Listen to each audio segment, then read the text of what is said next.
Hey there, and welcome. I'm glad you've decided to join me tonight. Take a moment, if you will, to settle in. Adjust your pillow. Pull your blanket up to just the right spot. Let your shoulders drop away from your ears. Unclench your jaw if it's tight.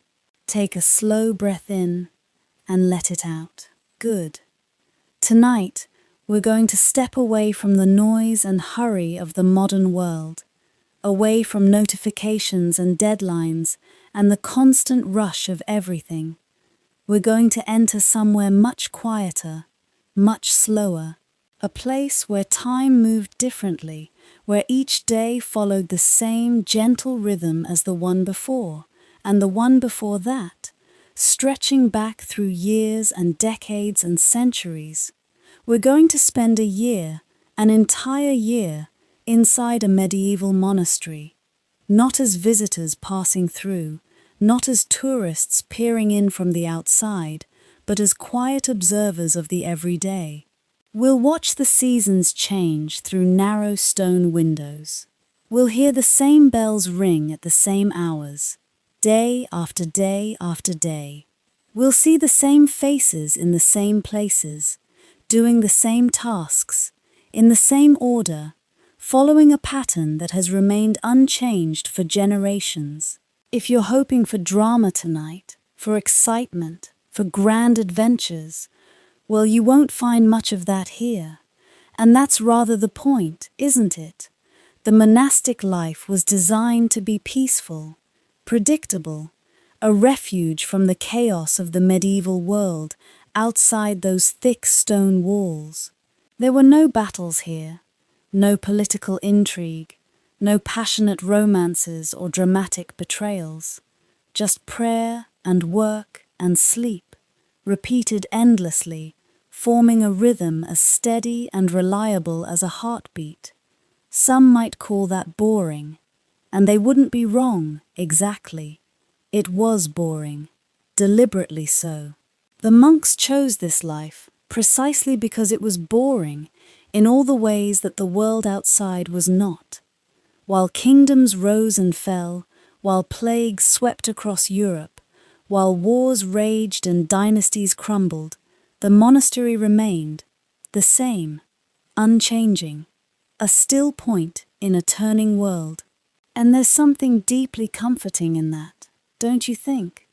In this age of constant change, of endless stimulation, of new things demanding our attention every single moment, there's something almost revolutionary about sameness, about routine, about doing the same simple things day after day and finding peace in that repetition.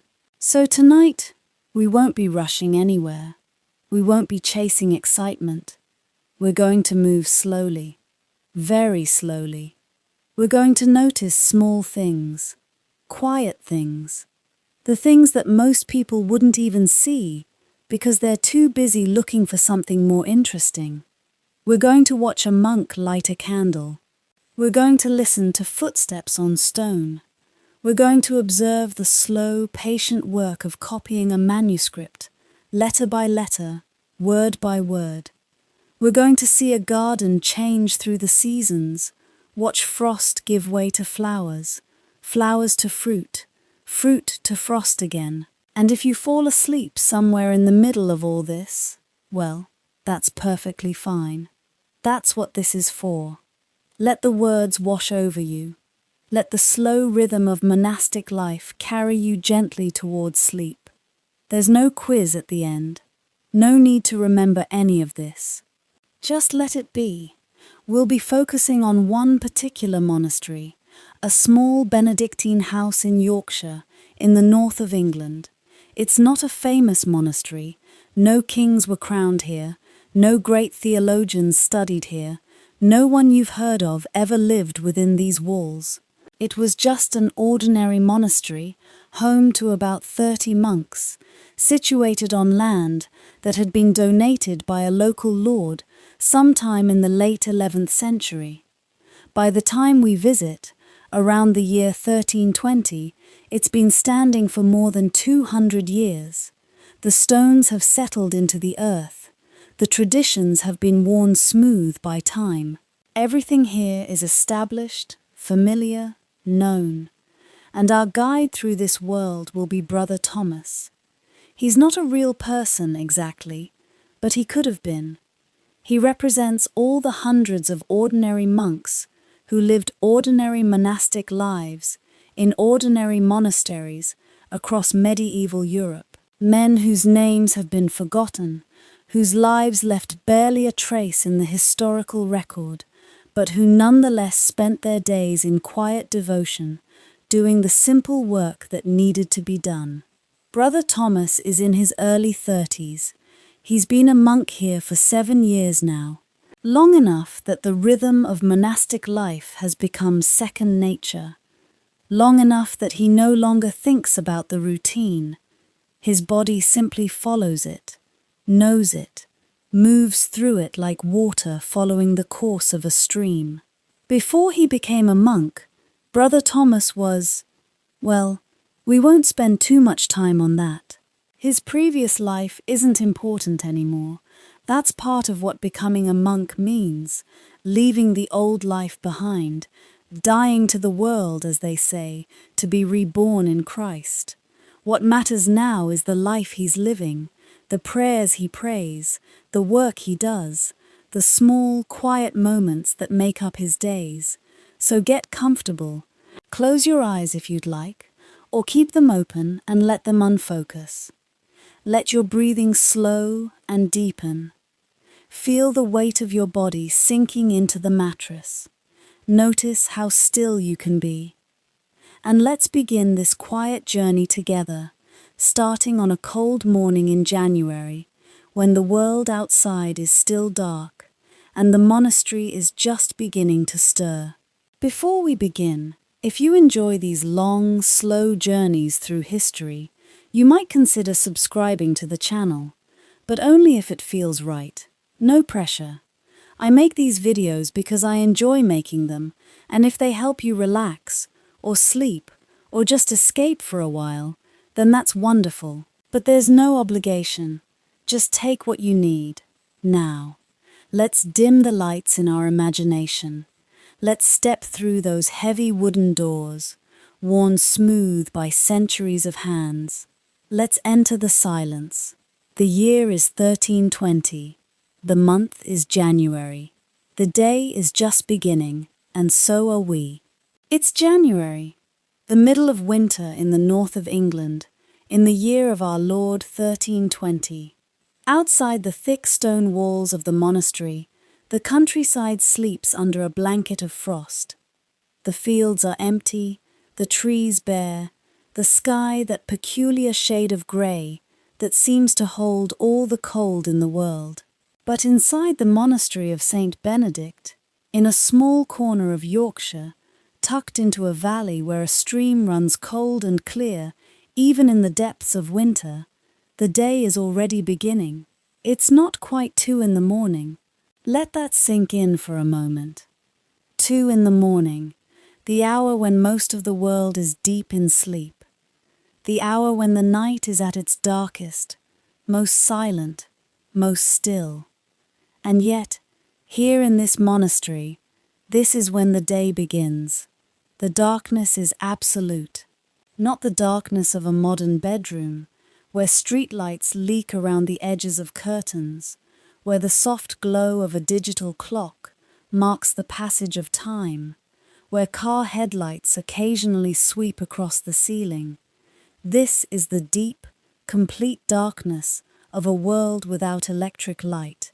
A darkness so thick you could reach out and touch it, if darkness were something that could be touched. A darkness that presses against your eyeballs, that fills your lungs when you breathe. In this darkness, 30 men sleep in 30 small cells, arranged along the eastern side of the cloister. Each cell is barely larger than a closet. Just enough room for a narrow bed, a small chest for personal belongings, though monks have very few personal belongings, and perhaps a stool. A window, shuttered now against the winter wind. A door, closed but not locked, because locks suggest distrust, and there should be no distrust among brothers. The walls are stone. Everything here is stone. Stone quarried from the earth less than a mile away, hauled here by ox cart, shaped by stonemasons long dead, fitted together so perfectly that even after 200 years, even in the coldest winter, the walls stand firm and true. But stone, for all its strength, offers little warmth. And then, cutting through the darkness and the cold and the silence, comes the bell. It's not loud, not jarring. The brother whose task it is to ring the bell for matins, the first prayer service of the day, pulls the rope gently, slowly. He's been doing this for years. He knows exactly how hard to pull, how long to let the bell swing, how to make it sing rather than clang. The bell doesn't shout. It doesn't demand. It simply calls, like a parent might call a child to breakfast, like a friend might call your name across a quiet street. Come, it says. It's time. It's time. The sound rolls through the dormitory like a wave, reaching into each sleeping cell, touching each sleeping brother with the same patient insistence. Time to wake. In one of these cells, the third from the northern end of the dormitory, on the ground floor, facing east so that it catches the morning sun when there is morning sun to catch, Brother Thomas stirs beneath his woolen blanket. The blanket is rough, scratchy against his skin. It's made from wool that was sheared from the monastery's own sheep, spun by lay brothers in the workshop, woven on a loom that's older than Brother Thomas himself. It smells faintly of lanolin and wood smoke, and the particular musty scent that wool develops over time. Beneath the blanket, Brother Thomas wears his undertunic, a simple linen garment, long-sleeved, falling to his knees. He doesn't sleep naked. No one here does. It's too cold for that, and besides, modesty is a virtue. Even in sleep, one should be modest. The bed beneath him is a simple wooden frame with rope webbing stretched across it, supporting a thin mattress stuffed with straw. The straw needs to be changed soon.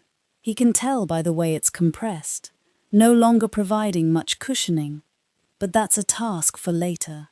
For spring, perhaps, when fresh straw becomes available. Brother Thomas has been a monk here for 7 years now. 7 years of waking to this same bell. 7 years of the same routine. And yet, this morning, like every morning, there's a moment, just a brief moment, where he must convince his body to move. The cold helps with that. He can see his breath in the darkness, or rather, he could see it if there were light. But he knows it's there. He can feel it, misting in front of his face. Can hear it, a faint whisper as he exhales.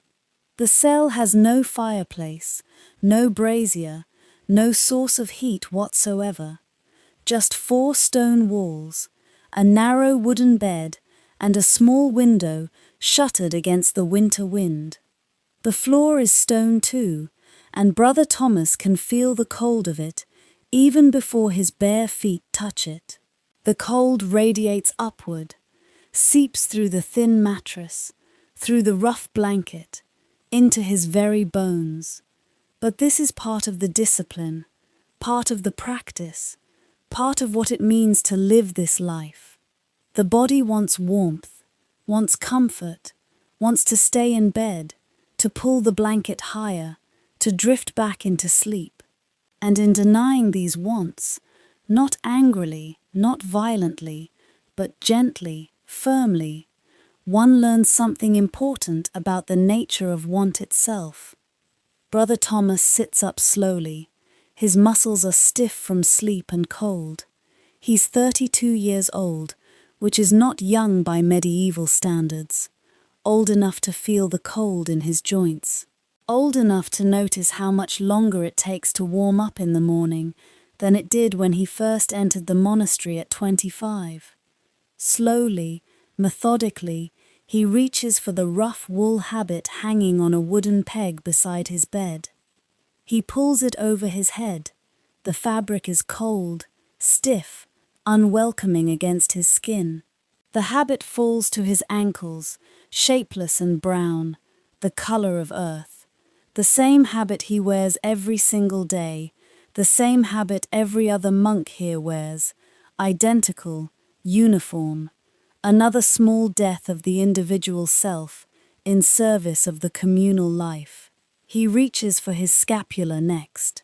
This is the long apron-like garment that hangs from his shoulders, front and back, marking him as a Benedictine. It's made of the same rough brown wool as the habit.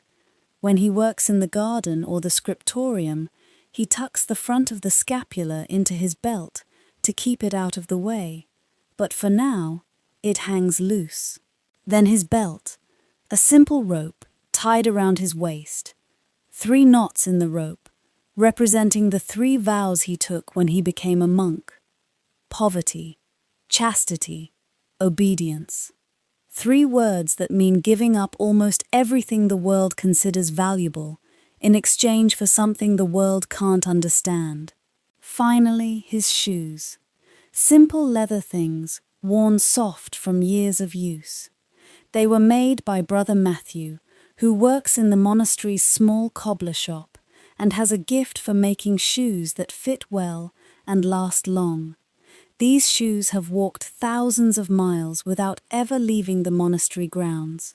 Around and around the cloister, to the church and back, to the garden and back, to the scriptorium and back. The same paths, over and over and over. In the cells around him, 30 other brothers are doing exactly the same thing, waking in the darkness, dressing in the cold, moving in silence. This is the greater silence, the time from Compline, the night before, until after the morning chapter meeting, when speaking is not permitted except in emergencies. And what would constitute an emergency? A fire, perhaps, a medical crisis, but not much else. Certainly not, "I can't find my shoes," or "Did you hear the wind last night?" These things can wait. Everything can wait. Silence is more important. The silence is not empty, though. It's full.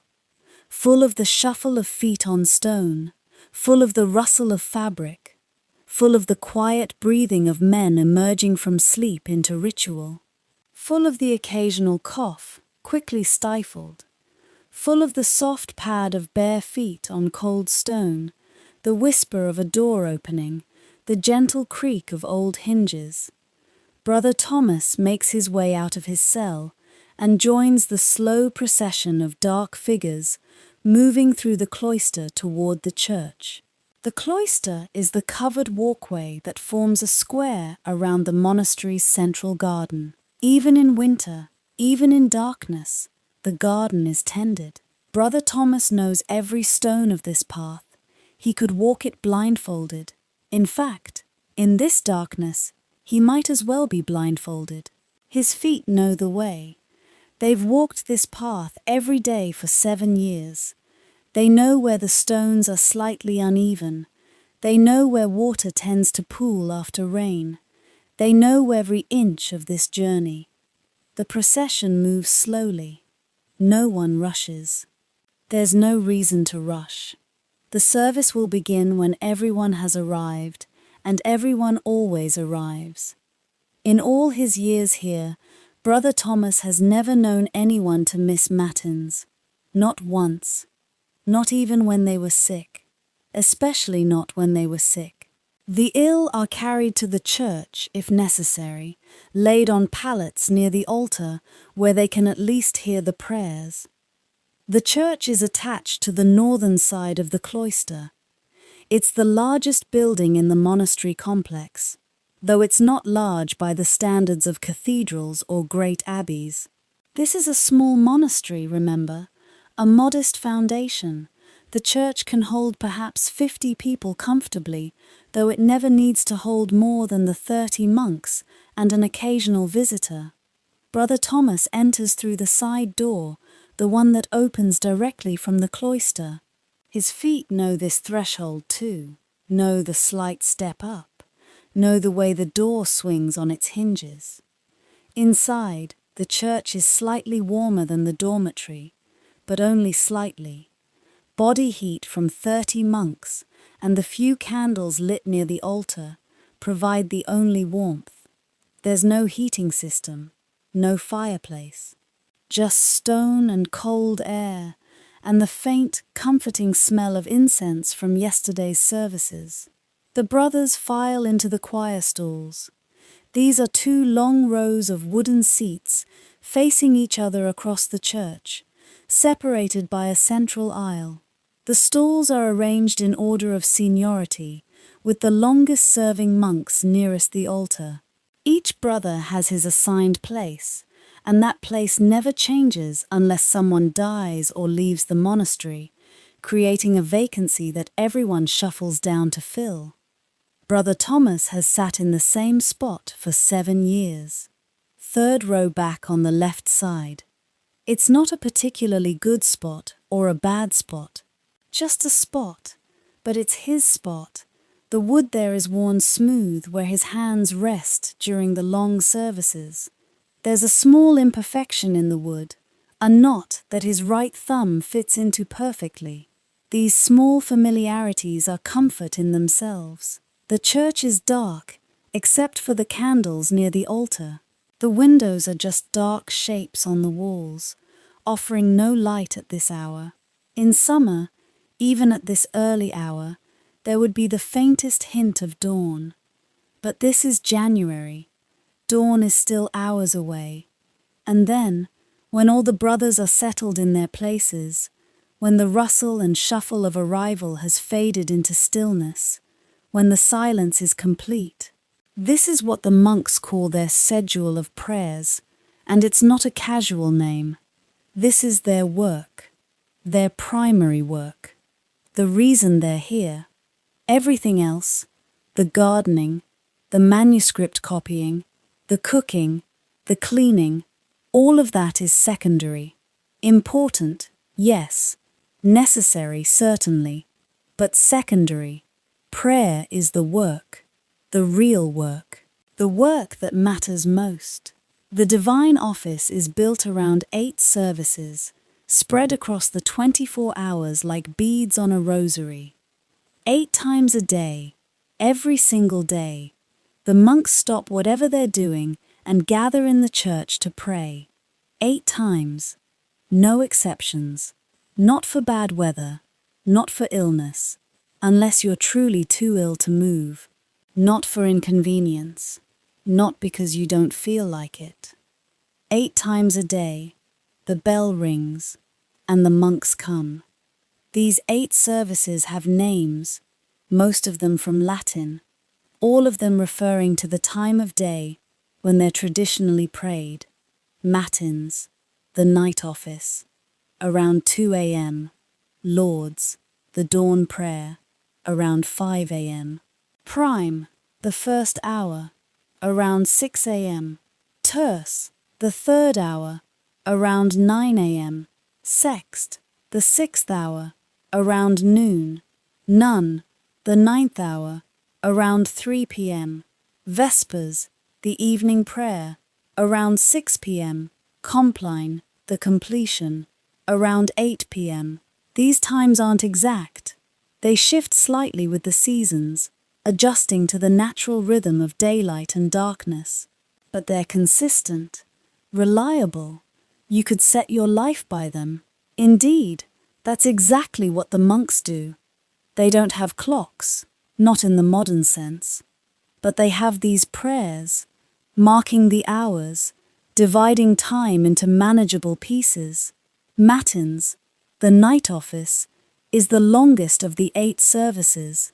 It begins around 2 in the morning and lasts nearly an hour, sometimes longer, depending on the feast day. The monks stand in their choir stalls, facing each other across the church. The candlelight flickers on stone walls, shadows dance, and they begin to chant. Psalms, always psalms. The psalms are the backbone of the divine office, the foundation on which everything else is built. 150 ancient Hebrew poems, written thousands of years ago by David and other poets whose names have been lost to time. Poems of praise and lament, of joy and sorrow, of confidence and doubt. Poems that express every human emotion, every spiritual state. The Rule of Saint Benedict, the set of guidelines written in the 6th century that governs life in this and every other Benedictine monastery, requires that the entire Psalter be recited each week, all 150 psalms, every single week. This means that over the course of a year, Brother Thomas will recite the entire Psalter 52 times. Over the course of his 7 years in the monastery, he has recited these ancient poems 364 times. He knows them by heart, every word, every line, and yet they never quite feel routine.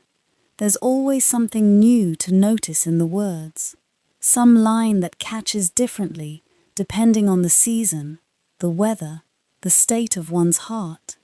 This morning, they're chanting Psalm 95. Come, let us sing to the Lord. Let us make a joyful noise to the rock of our salvation. The melody is simple, unadorned. This is plain song, Gregorian chant, designed not to excite or stir emotions, but to focus the mind, to create a space for contemplation. The notes rise and fall in gentle curves, following the natural rhythm of the Latin words. The monks chant in 2 groups, one side of the choir, then the other, then back again. Call and response, antiphonal singing it's called, back and forth, like waves on a shore, like breathing. Brother Thomas's voice blends with the others. He's not a particularly good singer. His voice is plain, unremarkable. But that doesn't matter. No one's trying to sound beautiful here. They're trying to pray, to focus, to be present in this moment, in these words, in this ancient conversation with God that has been going on for millennia and will continue long after they're all dust. The rhythm of the chant is soothing, hypnotic almost. The same notes repeated over and over, the same rise and fall. After a while, you stop thinking about the words. You stop thinking about anything, really. The words just flow through you, from you, around you. This is the point, Brother Thomas has learned. To get beyond thinking, to move into a different kind of awareness, a kind of active meditation where you're both intensely present and completely absent at the same time. The Psalms continue, psalm after psalm, 12 psalms in total for matins. That's about 2/3 of the entire service. The other third consists of readings, usually from scripture or from the writings of the Church Fathers, and hymns and prayers. But it's the psalms that dominate, always the psalms. The Lord is my shepherd, I shall not want. How many times has Brother Thomas prayed this psalm? Hundreds? Thousands? It's one of the most frequently recited in the entire cycle. And yet, here in the cold darkness of a January morning, the words feel new. He makes me lie down in green pastures. He leads me beside still waters. He restores my soul. Green pastures. There are no green pastures outside right now. Just frost and bare earth and the skeletal remains of last year's growth. But there will be green pastures again. In a few months, spring will come. It always comes. And this promise, This image of abundance and rest feels like a tether to that future, a reminder that winter doesn't last forever. He leads me in paths of righteousness for his name's sake. Paths of righteousness, the same path around the cloister, day after day. The same routine, the same rhythm, the same prayers. Is this a path of righteousness? Brother Thomas doesn't know. He hopes so, but mostly he just keeps walking it, one foot in front of the other, one prayer after another. Trust that the path leads somewhere, even if you can't always see where. Even though I walk through the valley of the shadow of death, I will fear no evil, for you are with me. Death is not far from anyone's mind in medieval times. Life is fragile. Illness can strike suddenly. Winter cold can kill. The monks keep death always before their eyes, as the rule instructs. Not in a morbid way, but as a reminder, a memento mori. Remember that you will die. Remember that this life is temporary. Remember to live well while you can. Your rod and your staff, they comfort me. The psalm continues, and Brother Thomas's mind drifts slightly. Not far. He's still aware of the words, still chanting them, but part of his attention wanders to the candles flickering near the altar, to the sound of Brother Benedict's voice, slightly hoarse from a cold, to the way his own feet have gone numb from standing on the cold stone floor. But then his attention returns to the prayer. This is part of the practice too. The mind wanders. You notice it wandering. You gently bring it back. You don't berate yourself for losing focus. You just return. Again and again. 1,000 times if necessary. The returning is the practice. After the 12 Psalms come the readings. Tonight, this morning rather, it's a passage from the Gospel of John. Brother Philip reads it aloud from the lectern, his voice steady and clear in the darkness. In the beginning was the Word, and the Word was with God, and the Word was God. These are the opening lines of John's Gospel. Familiar, beloved. Brother Thomas has heard them hundreds of times, has copied them himself in the Scriptorium, forming each Latin letter with care. In principio erat verbum, et verbum erat apud Deum, et Deus erat verbum. There's something about hearing these words in the middle of the night that gives them extra weight. Something about the darkness, the cold, the sense of being very small and very mortal in a very old church. The words feel like anchors, like roots, like something solid to hold on to. After the readings come more prayers, the Te Deum, a hymn of praise, more psalms, versicles and responses, short call and answer prayers that the abbot and the community exchange. And then, finally, after nearly an hour of standing and praying and chanting, Matins ends.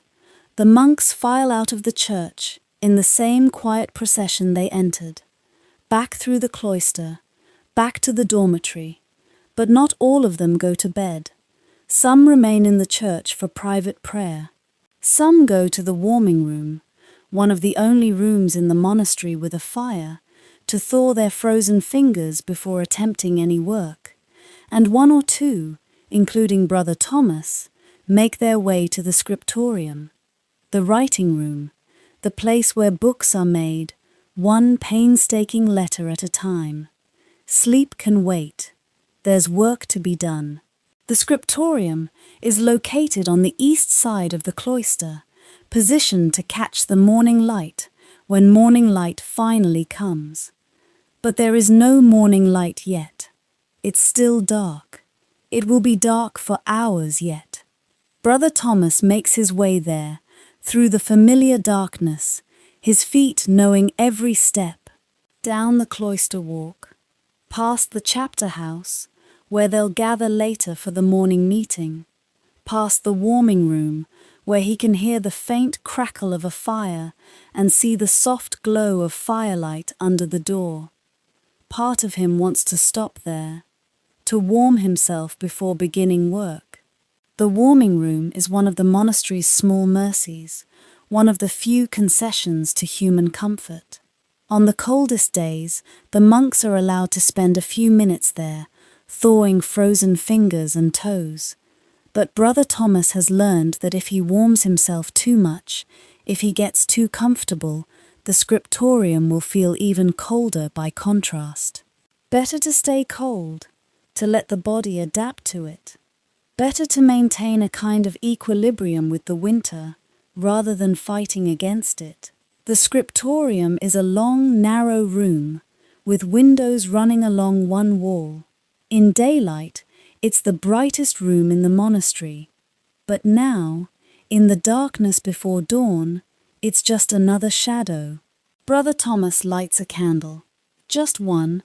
Candles are expensive, made from beeswax or tallow, both precious commodities. They're not to be wasted. One candle is enough to work by, if you position it carefully. He sets the candle on his desk, a slanted wooden surface, worn smooth by years of use. Generations of monks have worked at this desk. Brother Thomas sometimes wonders about them. Who were they? What did they copy? Did they find joy in the work, or was it just duty?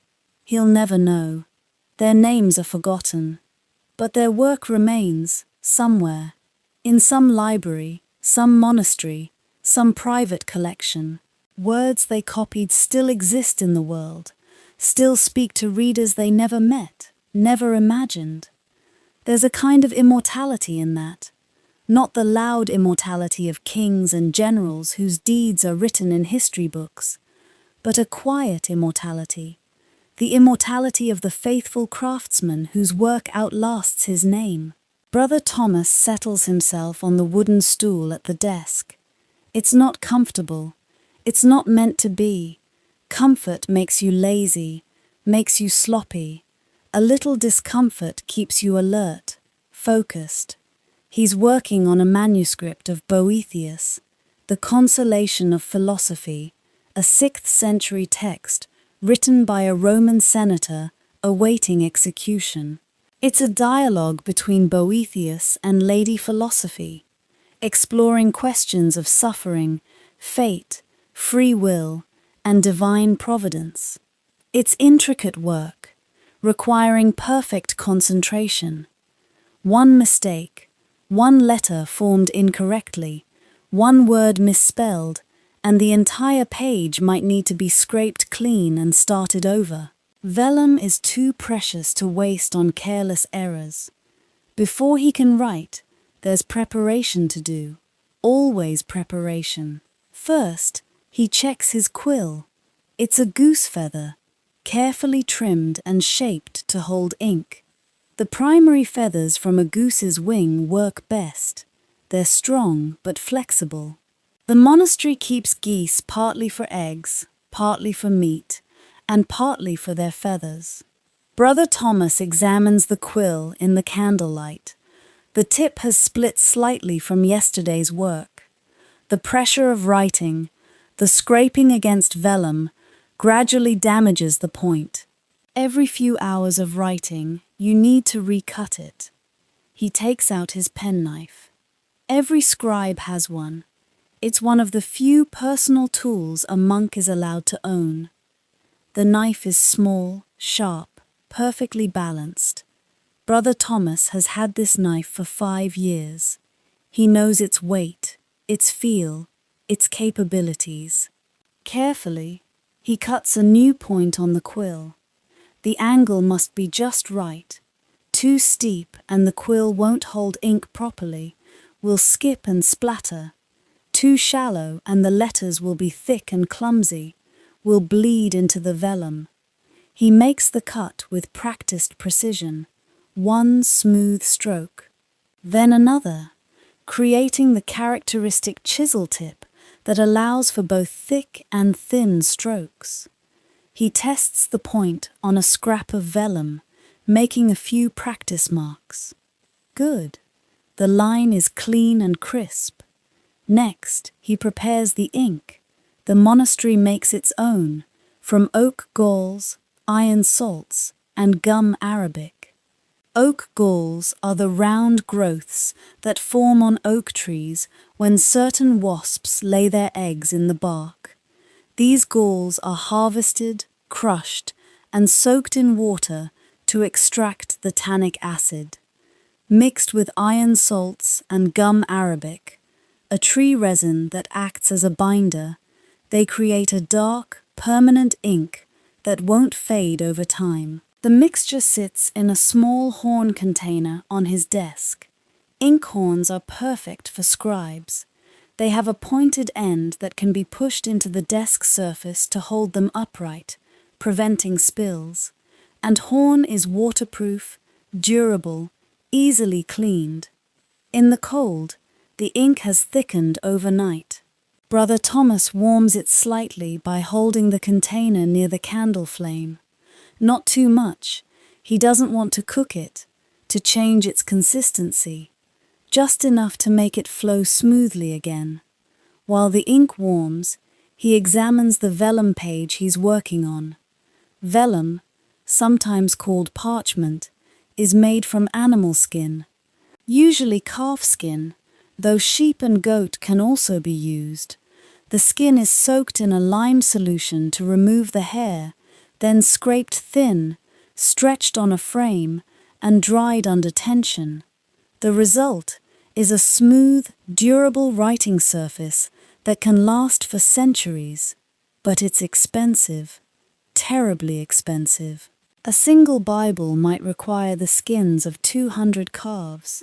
Even this relatively modest manuscript of Boethius will use dozens of skins. Each page represents the life of an animal, the labor of the parchment maker, the cost of materials. This means every mark Brother Thomas makes must be considered. Intentional. There's no room for carelessness. He has already marked out the page in faint lines, guidelines to keep his writing straight. These lines are made with a lead point or sometimes a very sharp knife, pressed into the vellum just hard enough to leave a shallow groove without cutting through. In the finished manuscript, these lines will barely be visible, but they're essential for keeping everything properly aligned.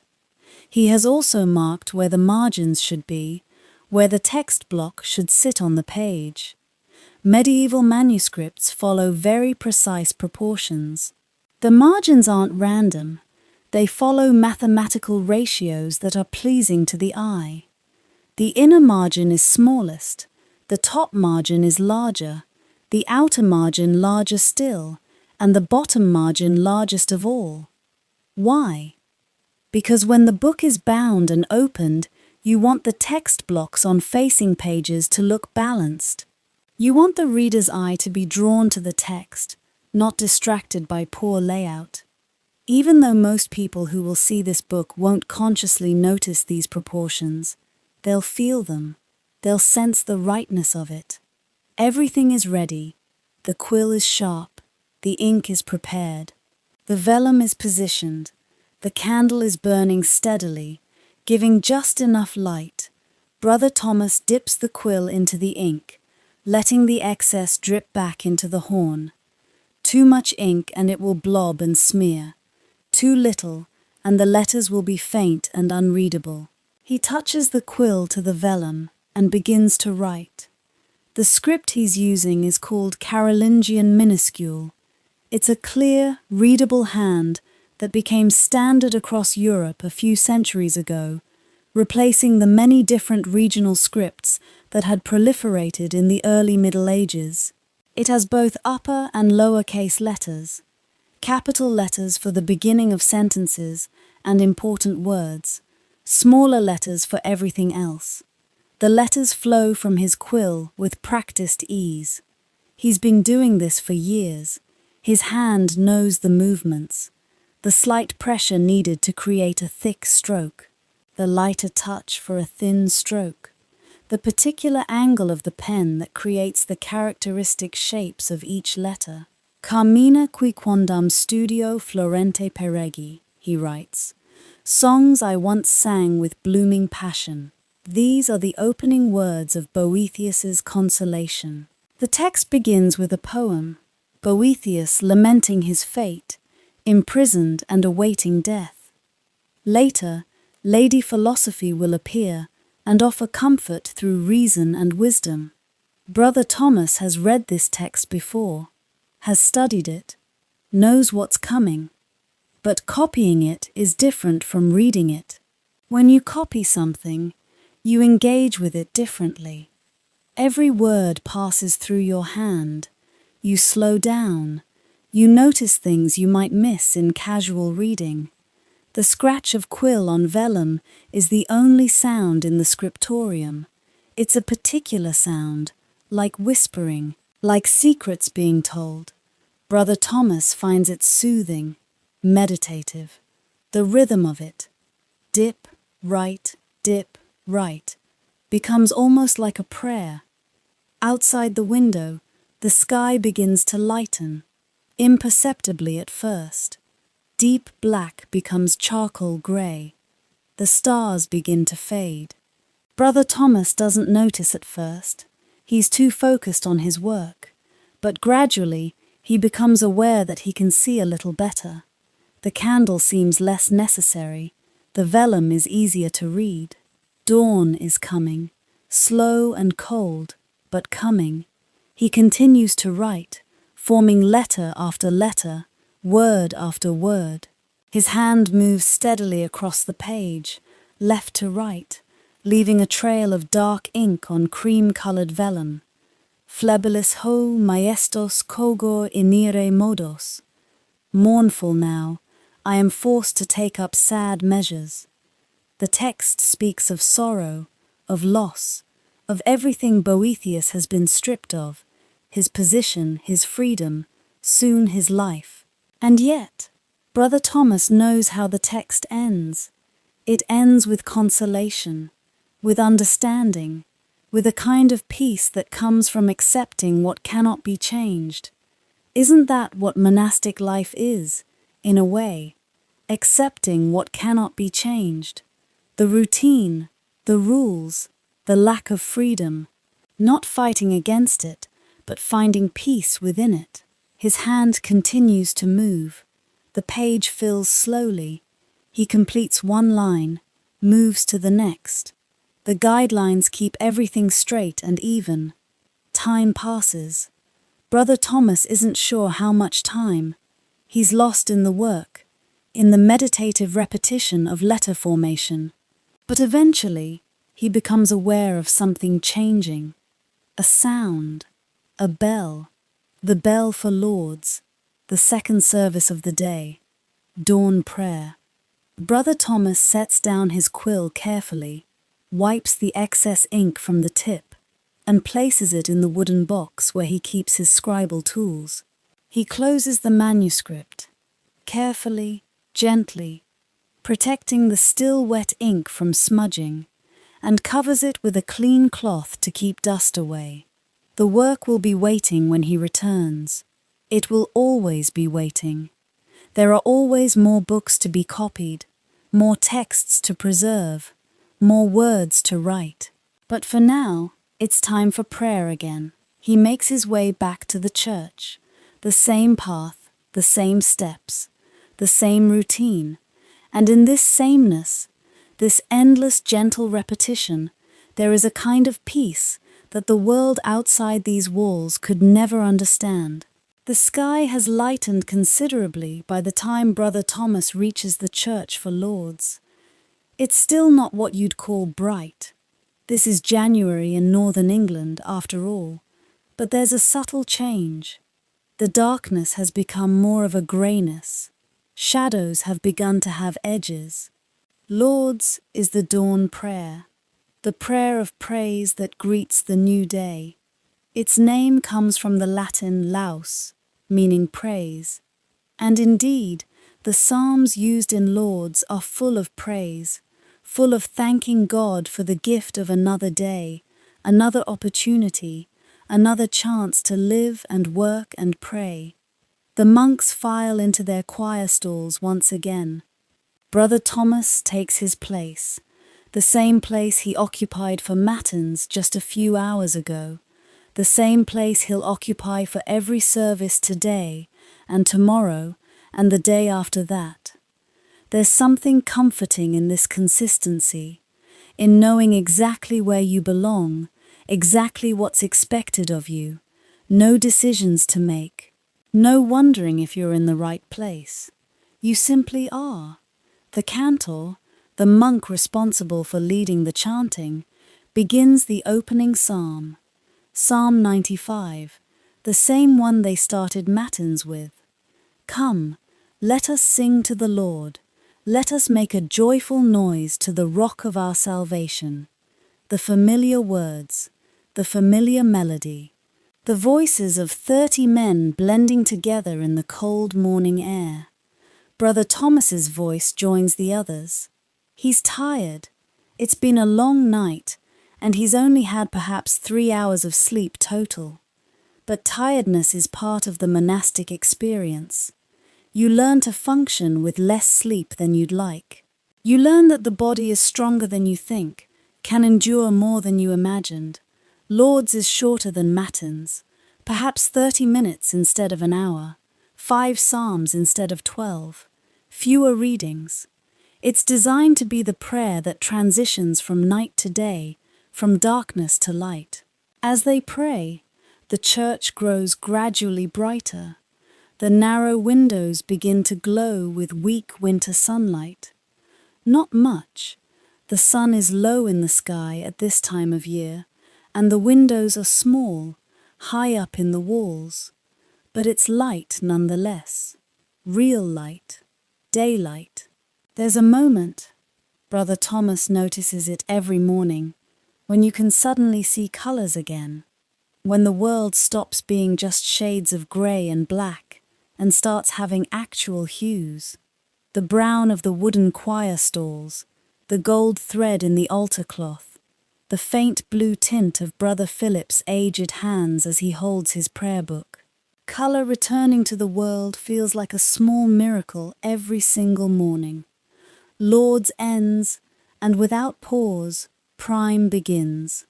Prime is the prayer of the first hour, roughly 6 a.m. It's even shorter than Lord's, a brief prayer to consecrate the beginning of the workday. After prime, there's a shift in the rhythm.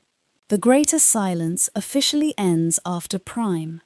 Speaking is allowed again, though the monks are still encouraged to maintain as much quiet as possible.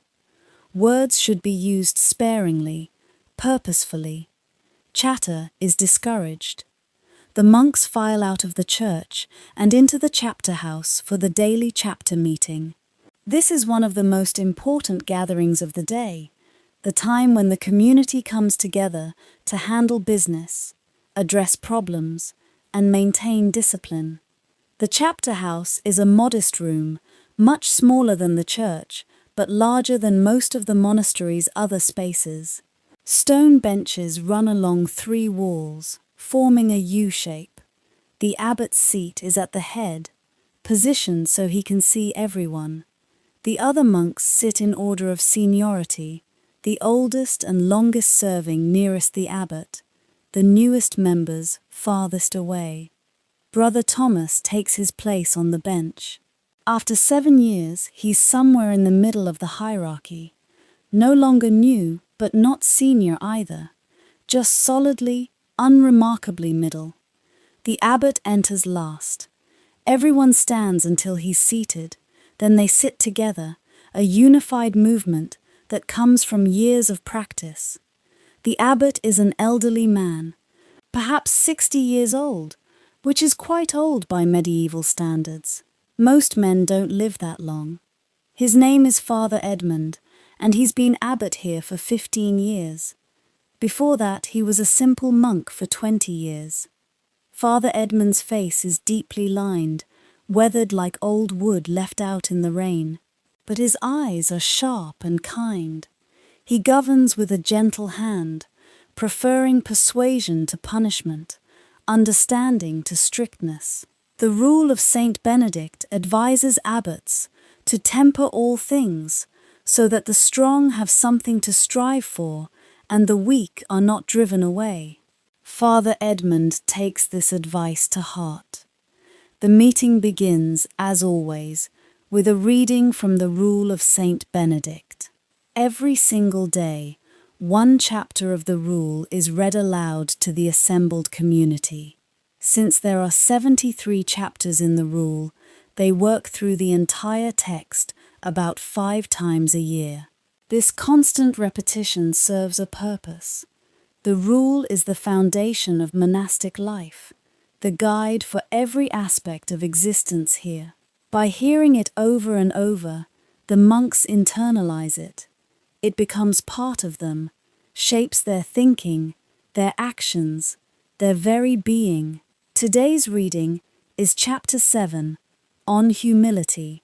It's one of the longest and most important chapters in the Rule. Brother Marcus, who has a clear, strong voice, reads it aloud. The Holy Scripture cries out to us, brothers, saying, "Everyone who exalts himself shall be humbled, and he who humbles himself shall be exalted." In saying this, it teaches us that all exaltation is a kind of pride. The chapter goes on to describe the 12 degrees of humility, 12 steps on a ladder that leads from pride to perfect humility. It's demanding teaching, challenging. The first degree is to keep the fear of God before one's eyes. The 12th is to manifest humility in one's very person, not only in one's heart. Brother Thomas has heard this chapter dozens of times. He knows it well, and yet it never stops being challenging. Humility is hard, especially for someone like him who spent his first 25 years in the world, where ambition and self-promotion were valued, where humility was often seen as weakness. Unlearning those worldly values takes time, years, maybe a lifetime, maybe more than a lifetime. After the reading comes the time for confessions of faults. This is a key part of the chapter meeting, the opportunity for monks to acknowledge when they've failed to live up to the Rule, to accept correction, to maintain the community's spiritual health. There's a pause, a silence. Then Brother Simon stands. Brother Simon is young, only in his 2nd year as a monk. He's earnest, hard-working, sometimes a bit too eager. He hasn't yet learned the patient acceptance that comes with time. "Father Abbot," he says, his voice quiet but clear, "I spoke during the greater silence yesterday evening. I forgot myself when I saw Brother Marcus struggling with a heavy load in the barn. I called out to offer help." The abbot nods slowly, considering. His expression is neither harsh nor lenient, just thoughtful. "Your charity is commendable, Brother Simon," he says after a moment. The desire to help a brother in need comes from a good heart, but the Rule is clear about silence. Silence is not arbitrary. It serves a purpose. It creates space for God. It reminds us that we are not in control, that we cannot solve every problem the moment we see it. He pauses, letting this sink in. "For your penance," he continues, "you will prostrate yourself at the threshold of the church for the next 3 meals. You will eat only bread and water during this time, not as punishment for kindness, but as a reminder that obedience to the Rule is itself a form of charity, charity toward the whole community." Brother Simon bows. "Yes, Father Abbot. Thank you." He sits down. There's no shame in this exchange, no humiliation. Penance is expected. It's part of the process of learning, of becoming who you're meant to be. Everyone in this room has done penance at one time or another. Everyone has failed and been corrected and tried again. A few more monks stand and confess small faults. Brother Gregory arrived late to none yesterday. He fell asleep in the warming room and didn't hear the bell. Brother Anthony broke a plate in the kitchen through carelessness. Brother Nicholas found himself feeling resentful during chapter meeting last week, when Brother Peter was praised for his work in the garden. Small things, human things, the kinds of failings that arise when imperfect people try to live perfectly. Each confession is heard, each penance is assigned. Light penances for light faults. The abbot is fair, consistent, but never harsh. After confessions come the practical matters. Reports from the various officers of the monastery.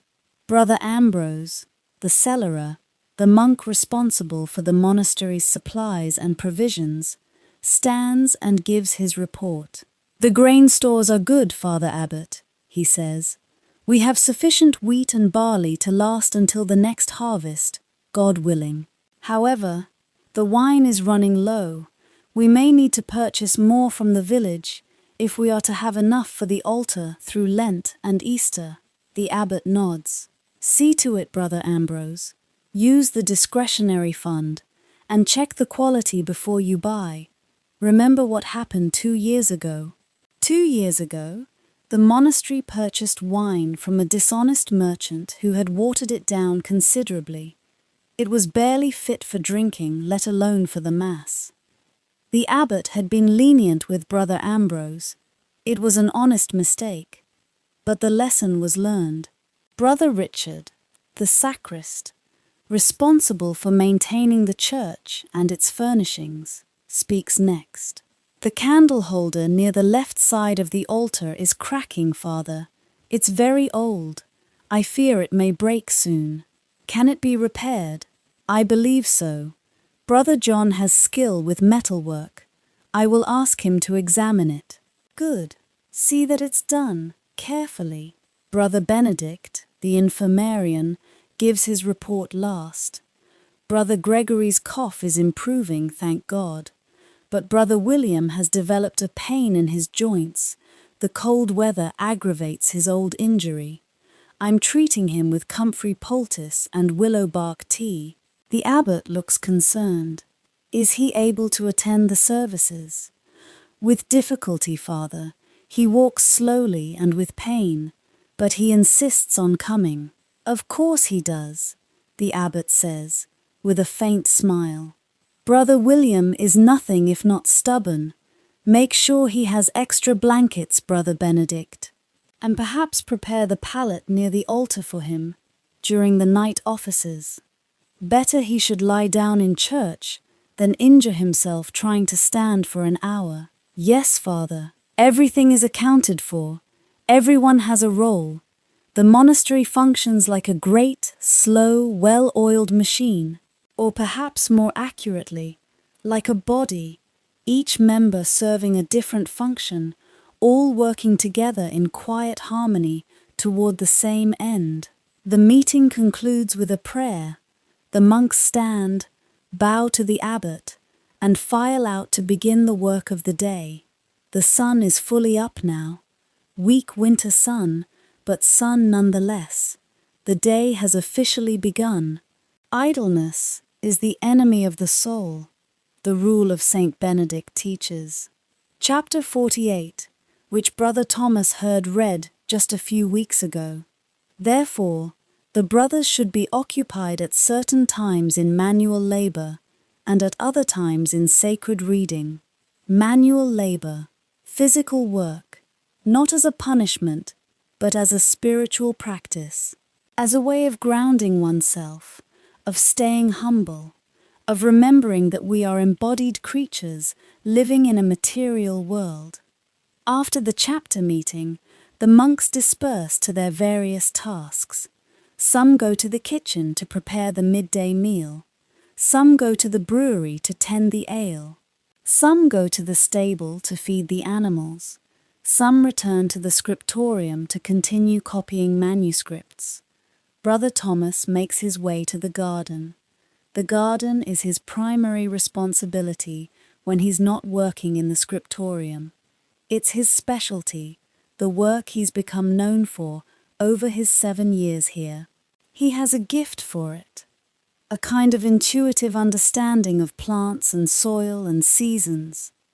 The garden is located on the southern side of the monastery complex, positioned to catch as much sun as possible. It's protected from the worst winds by the monastery walls, on 2 sides, and by a wattle fence on the others. Even in winter, there's a sense of shelter here. It's not large, perhaps 50 feet by 70 feet, but within this modest space, the monks grow an impressive variety of plants, vegetables for the kitchen, herbs for the infirmary, flowers for the altar, everything the community needs, or nearly everything. Brother Thomas stands at the garden gate for a moment, looking over the winter landscape. To an untrained eye, it might seem barren, dead, just bare earth and brown stalks and the occasional hardy plant clinging to life. But Brother Thomas sees differently. He sees potential. He sees life sleeping, not dead, waiting, not gone. He can see where the peas will grow in the spring, where the lettuce beds will flourish, where the beans will climb their supports. It's all there, invisible but real, like a song that hasn't been sung yet, but exists nonetheless in the mind of the composer. He opens the gate, a simple wooden affair hung on leather hinges, and steps into the garden. The earth beneath his feet is hard, frozen solid. The frost has penetrated deep this year. It will be weeks yet before he can work the soil. But there's still work to be done, always work to be done. He begins by clearing away the dead growth from last year. The bean plants that gave them such good harvest in late summer are now just dry brown husks. He pulls them up, shaking the soil from their roots. The soil is good here, dark and rich. Years of composting have made it so. Each plant he pulls goes into a basket. These dead plants aren't waste. They'll be added to the compost heap, where they'll slowly break down over the winter and spring, eventually becoming new soil, new nutrients, new life. Nothing is wasted in a monastery.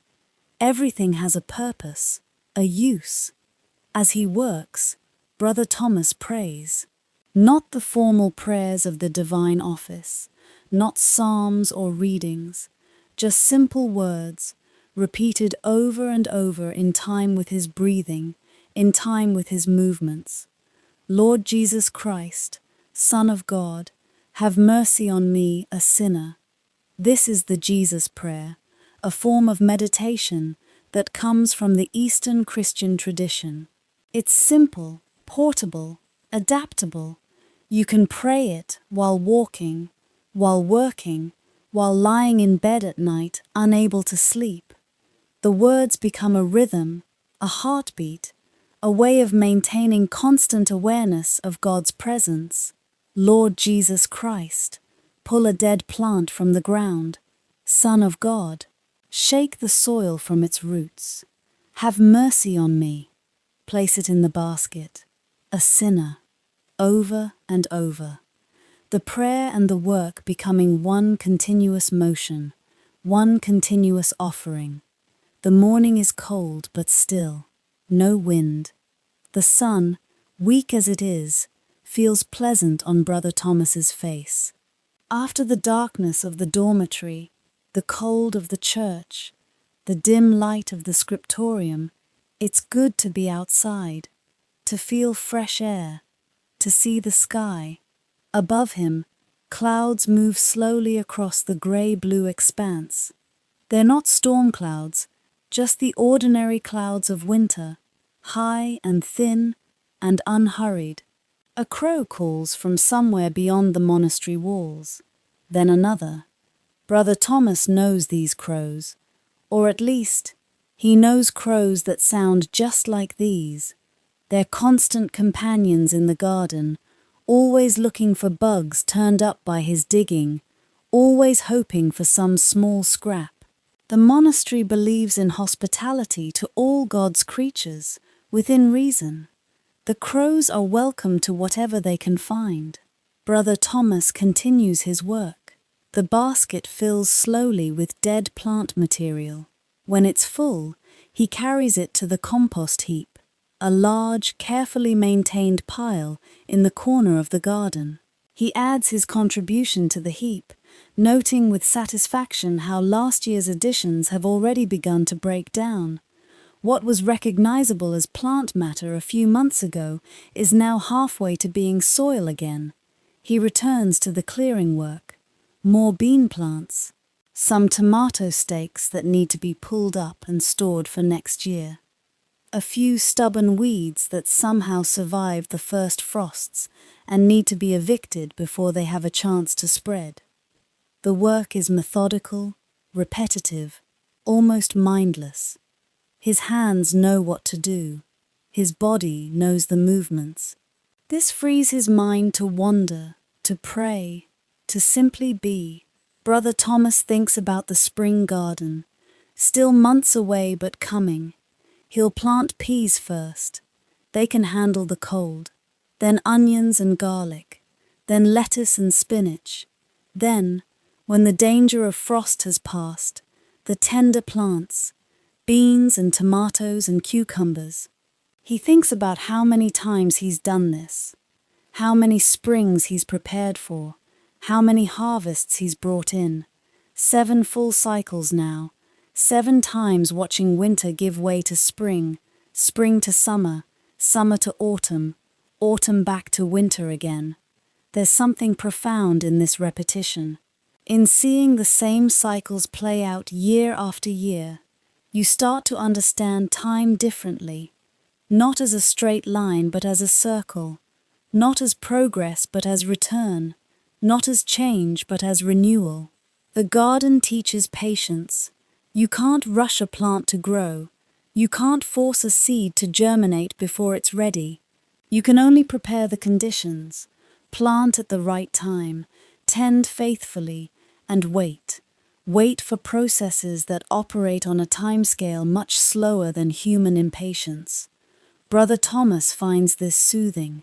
In a world that often feels chaotic and unpredictable, the garden is reliable, consistent. Do these things, and this will happen. Plant in spring, harvest in summer.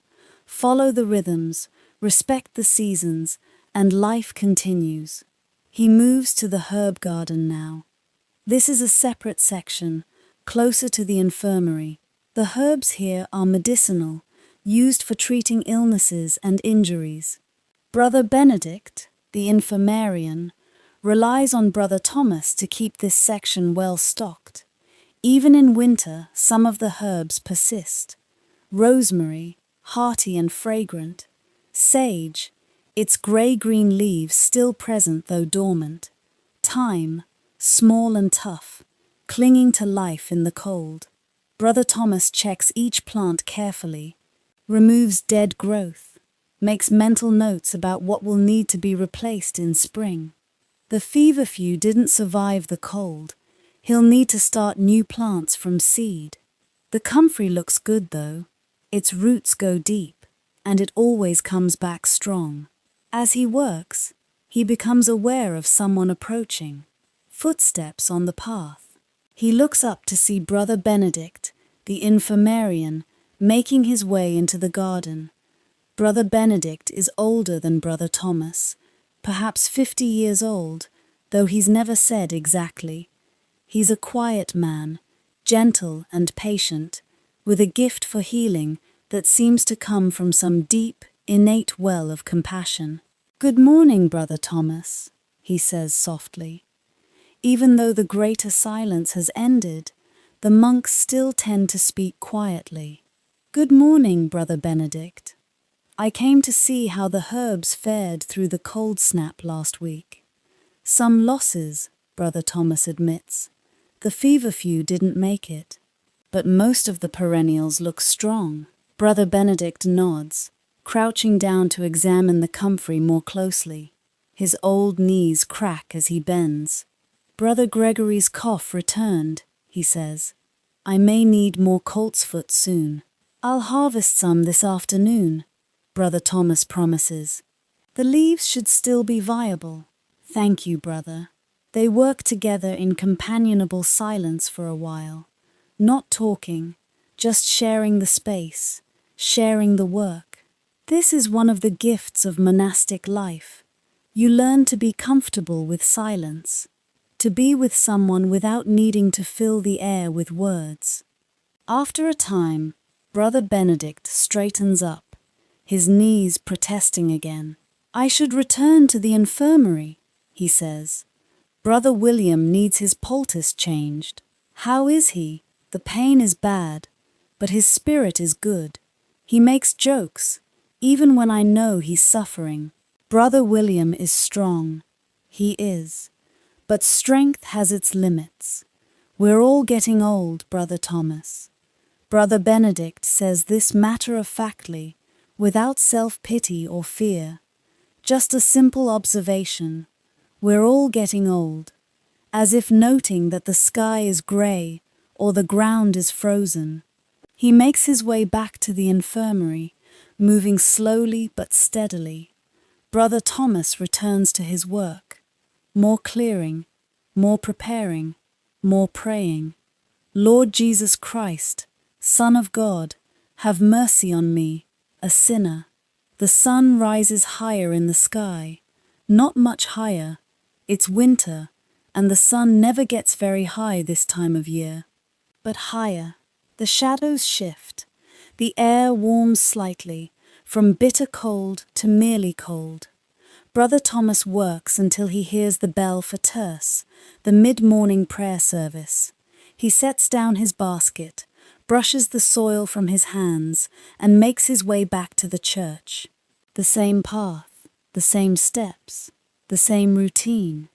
But his hands smell like earth and rosemary, and there's a satisfaction in that, a kind of grounding, a reminder that we come from dust, and to dust we shall return, but in between, we tend the garden as best we can.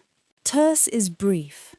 The third-hour prayer, roughly 9 a.m. by the sun's position, is one of the shortest services of the day. Just 3 psalms, a short hymn, and prayers, perhaps 15 minutes in total. The monks gather in the church, take their places in the choir stalls, and pray. The same pattern as always, the same rhythm. Brother Thomas finds his mind wandering during terce. Not far. He's still aware of the words, still chanting them, but part of his attention remains in the garden, thinking about what needs to be done, planning for spring, calculating how much comfrey he'll need to harvest for Brother Benedict. He catches himself and gently brings his attention back to the prayer. This is part of the practice too. The mind wanders, you notice, you return, again and again, without judgment, without frustration, just returning. After terce, the monks disperse to their work again. Brother Thomas returns to the garden, continues his clearing and preparing. The morning passes in this rhythm, work, prayer, work, until the bell rings for sext, the midday prayer. Sext is even briefer than terce. 3 psalms, 1 hymn, a brief prayer. 10 minutes, maybe less, but it serves an important purpose. It breaks up the day, reminds you that no matter what you're doing, whether you're copying manuscripts or tending gardens or cooking meals or caring for the sick, prayer is the center. The work happens around the prayer, not the other way around. After sext comes dinner, the main meal of the day. The monks make their way to the refectory, the dining hall. It's a long room with wooden tables arranged in a U-shape, simple benches on either side. The abbot sits at the head table, positioned so he can see everyone. The other monks sit according to seniority, as with everything else. Brother Thomas takes his place on the bench, about halfway down the right side. The wood beneath him is worn smooth from years of use. Decades, centuries maybe. The meal is already laid out on the tables. In a monastery this size, there's no elaborate service, no waiters bringing courses. The food is simply placed on the tables, and everyone serves themselves. Today's meal is typical for winter. Bread, great round loaves of dark bread made from wheat and barley flour, baked this morning in the monastery's ovens. Cheese, hard cheese made from the monastery's own cows, aged in the cellar, sharp and crumbly. Pottage, a thick soup of dried beans, onions, turnips and herbs, simmered slowly all morning over the kitchen fire. And small beer, weak ale that's safer to drink than water, nourishing and slightly sweet. The portions are generous, but not extravagant. The rule of Saint Benedict specifies that monks should have enough to eat. Let a good pound weight of bread suffice for the day, but not so much that they become lazy or gluttonous. Moderation in all things. But this is not a social meal. No one speaks. Instead, while the monks eat, one brother stands at a wooden lectern positioned at the front of the refectory and reads aloud. This is the custom in almost all monasteries. Meals are times for feeding both body and soul. The body eats, the soul listens. This week, the reader is Brother Philip. He's been assigned this duty for the full week. It's not something different monks do each day, because consistency allows the reader to prepare properly, to practice the texts beforehand so he can read clearly and well. Today, Brother Philip is reading from the lives of the saints, specifically the life of Saint Anthony, the desert father who lived in Egypt in the 3rd and 4th centuries. Brother Philip's voice is clear and measured. He reads slowly, allowing time for the words to sink in, for the monks to absorb the text as they eat. Anthony was about 18 or 20 years old when he lost his parents. Brother Philip reads. Left alone with his sister, he found himself responsible for their home and for the care of his sister. But 6 months had not passed since the death of his parents, when, going to church as was his custom, he began to reflect as he walked on how the apostles left all and followed the Saviour. Brother Thomas listens as he eats. The bread is coarse but good, with a slightly nutty flavour from the barley flour. He breaks off a piece, dips it in the pottage to soften it. The pottage is hot, thick, filling. It warms him from the inside. The cheese is strong, pungent. A small piece is enough. He lets it melt on his tongue, enjoying the sharp, salty taste. The beer is cool and refreshing. It's not intoxicating. It's too weak for that, which is the point. The rule forbids drunkenness but allows moderate drinking. This beer is nourishment, not indulgence. Brother Philip continues reading. The story is familiar to everyone here. Saint Anthony giving away all his possessions, going into the desert, living in a tomb, then a fort, then deeper into the wilderness, being tempted by demons, persevering through trials, eventually becoming a wise teacher and guide to others seeking the monastic life. It's a dramatic story. Battles with demons, supernatural visions, extreme asceticism, and yet Brother Philip reads it in the same measured, calm tone he would use for reading a grocery list. No excitement, no drama, just the facts, delivered steadily. This is intentional. Even exciting stories shouldn't excite the monks too much.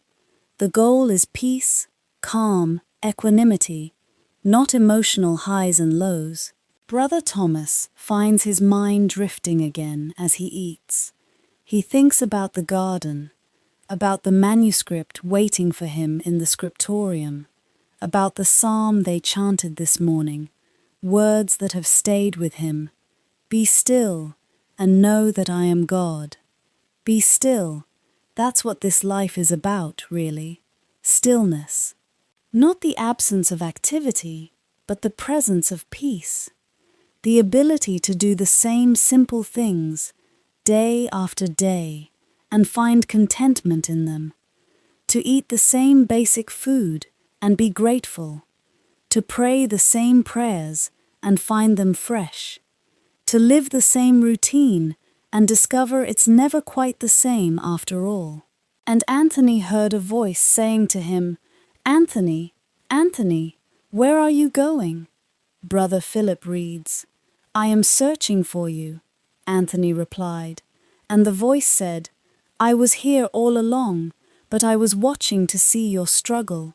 Brother Thomas pauses mid-bite. These words hit differently today.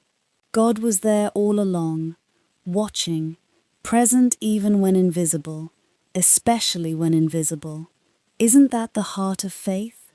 Believing in presence when you can't see it? Trusting that the silence is full, not empty? That the routine conceals mystery rather than excluding it?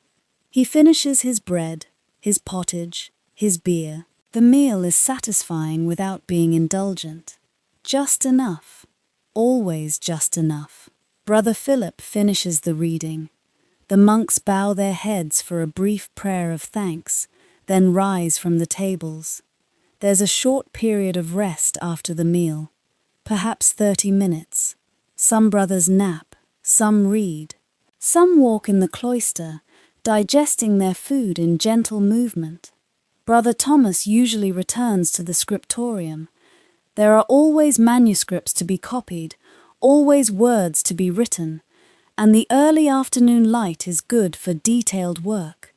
Bright enough to see clearly, but not so bright as to strain the eyes. He makes his way there now, through the familiar cloister, past the familiar garden, to the familiar desk. The manuscript is where he left it, covered with a clean cloth to protect it from dust. He uncovers it carefully, examines what he wrote this morning. The ink has dried. The letters are crisp and clear. Good. He settles onto his stool, prepares his quill, checks his ink, and begins to write again. The afternoon light slants through the east windows, golden and gentle. Outside, somewhere beyond the monastery walls, life continues its usual chaos. Merchants travel roads, farmers work fields, lords scheme and plot, wars threaten. But here, in this small room, time moves differently, more slowly, more deliberately, one letter at a time, one word at a time, one day at a time. Brother Thomas writes, and the hours pass like water, and somewhere a bell begins to ring again. The afternoon light is beginning to fade when the bell rings for none, the 9th hour prayer, roughly 3 p.m. Already the day is winding down, turning back toward darkness. This is one of the peculiar things about winter in northern England. The days are so short. By mid-afternoon, you can already feel the night approaching. The light has a different quality, slanted, golden but somehow sad, as if the sun is reluctant to leave and knows it must. Brother Thomas sets down his quill, wipes it clean, and covers his manuscript. He's made good progress this afternoon, nearly a full page completed. The text is flowing well. Boethius's words about fortune and fate and the consolations of philosophy seem particularly relevant on these short winter days. He makes his way to the church for none. The service is brief, like terce and sext before it. 3 psalms, a hymn, prayers, the familiar rhythm. But there's something about none that feels different from the other little hours. Maybe it's the time of day, that quiet afternoon moment when energy flags, when the mind grows tired but the day isn't quite done. Maybe it's the Psalms themselves, which often speak of God's faithfulness, of trust in difficult times. In you, O Lord, I seek refuge. Let me never be put to shame, they chant. Psalm 31. In your righteousness deliver me. Incline your ear to me. Rescue me speedily. Brother Thomas's voice joins the others, rising and falling in the familiar plainsong melody. His body is tired. He's been up since 2 a.m. 13 hours now, with only a brief rest after the midday meal. His back aches from bending over the manuscript all afternoon. His eyes strain slightly from the close work. But there's comfort in this tiredness. It's the good kind of tired that comes from honest work done well, from a day spent purposefully. Not the anxious exhaustion that comes from rushing and worrying and never quite getting anywhere. After none, there's time for a bit more work before Vespers. Some brothers return to their tasks, others go to the warming room to rest by the fire. Brother Thomas debates going back to the Scriptorium, but decides against it. His eyes need a rest. His hand needs a break from the quill. Instead, he makes his way to the cloister and simply walks, slowly, around and around the square path that surrounds the central garden. The same path he's walked thousands of times before. Walking meditation, some call it. Not rushing to get anywhere. Not thinking about anything in particular, just being present in the movement, feeling your feet touch the ground, hearing your breath, noticing the air on your face. The cloister is quiet. A few other monks are walking too, each lost in their own thoughts, their own prayers, their own inner worlds. They pass each other without speaking, a nod of acknowledgement perhaps, a small smile, but mostly just silence. Brother Thomas finds his mind naturally falling into the Jesus prayer again. Lord Jesus Christ, Son of God, have mercy on me, a sinner. The words sync with his footsteps, one phrase per step. The rhythm becomes automatic, freeing his mind to rest while staying gently focused. Around and around he walks. The garden in the center is mostly bare now, waiting for spring, but there's still beauty in the architecture of the space itself. The way the stone columns support the roof, the way the roof creates a covered walkway that protects from rain and wind, the way the whole structure frames the sky above. Medieval builders understood something about proportion, about space, about creating environments that feel right, even if you can't quite articulate why. This cloister is peaceful. It invites slow movement, quiet contemplation. It's a space designed for exactly what Brother Thomas is doing, walking and praying and being. The light continues to fade, the shadows lengthen. Brother Thomas becomes aware that he's getting cold. He's been standing still too long. He should keep moving. He completes another circuit of the cloister, then makes his way to the warming room. A few monks are already there, sitting on benches near the fire. The warmth is immediate, welcoming. Brother Thomas finds a spot on a bench and extends his hands toward the flames. The heat penetrates slowly, painfully almost, into his cold fingers. But gradually the pain fades and becomes just warmth, relief. No one speaks. The monks just sit, staring into the fire, letting the warmth seep into their bones. Outside, the winter evening grows darker.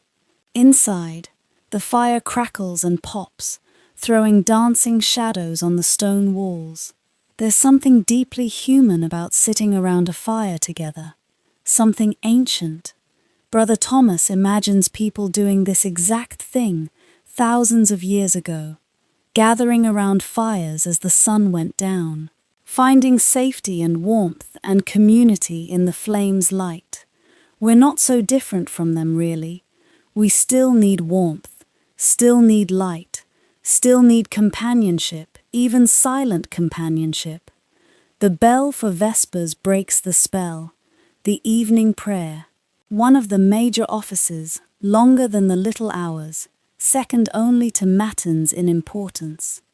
The monks rise from their benches, leaving the warmth reluctantly but obediently. The fire will still be here when they return. For now, prayer calls. Vespers takes place as darkness falls. By the time the service begins, the church windows are dark rectangles against the stone walls. Candles provide the only light, more candles than during the day services, creating a warm golden glow that makes the church feel smaller, more intimate. This is Brother Thomas's favorite service. There's something about praying as day turns to night, about marking that transition with psalms and hymns that feels profoundly right. The psalms for Vespers are often about God's faithfulness through the darkness, about protection, about rest, about trusting that the night will pass and morning will come again. The Lord is my light and my salvation. Whom shall I fear? They chant. Psalm 27. The Lord is the stronghold of my life.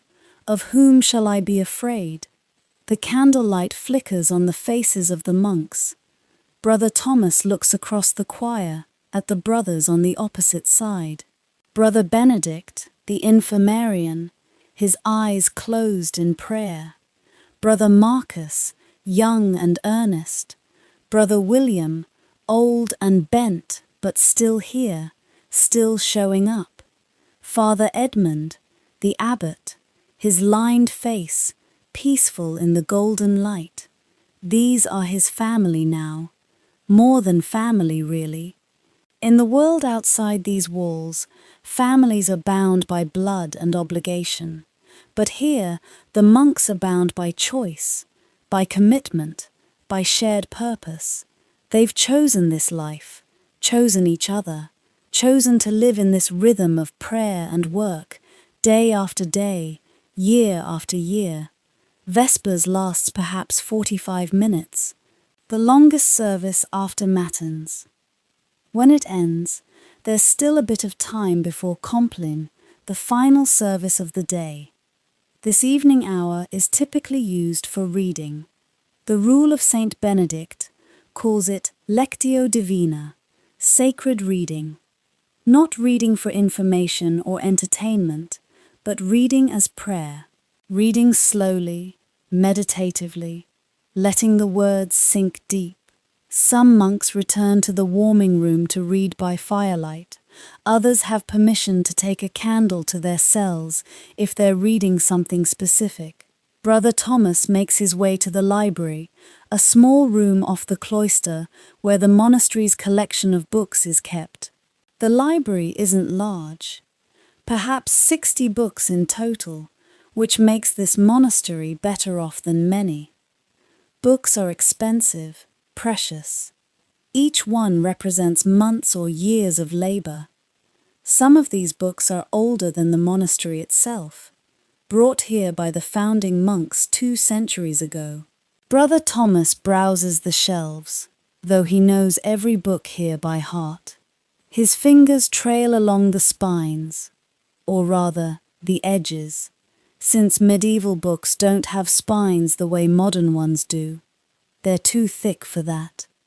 He selects a copy of Augustine's Confessions, a classic text, one he's read several times before, but it's deep enough to read again and again, always finding something new. He takes the book to a small desk near a candle, settles himself, and begins to read. Late have I loved you, O beauty ever ancient, ever new, late have I loved you. You were within me, but I was outside. The Latin flows like poetry. Brother Thomas reads slowly, letting each phrase settle before moving to the next. This isn't about getting through the text. It's about letting the text get through you.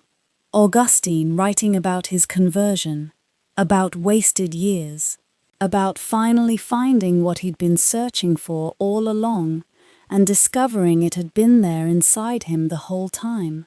Brother Thomas thinks about his own journey to this monastery, his life before he became a monk, a life that feels distant now, almost like it belonged to someone else.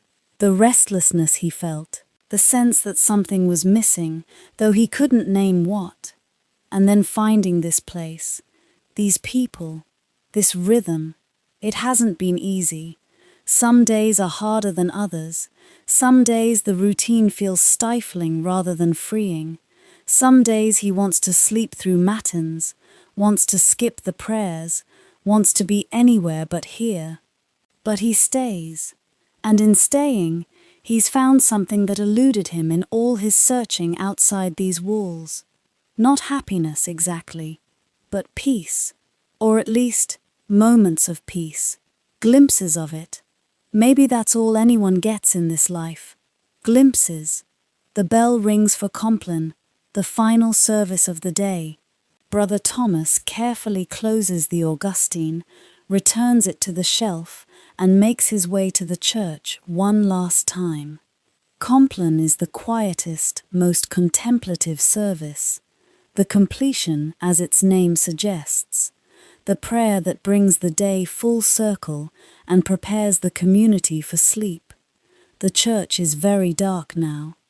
Just a few candles near the altar. The monks enter in silence. The greater silence begins with Compline and lasts until after prime tomorrow morning. They take their places in the choir stalls. The familiar psalms are chanted. Psalm 91. He who dwells in the shelter of the Most High will abide in the shadow of the Almighty.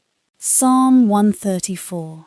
Come, bless the Lord, all you servants of the Lord, who stand by night in the house of the Lord. After the Psalms comes the Nunc Dimittis, the Song of Simeon from the Gospel of Luke.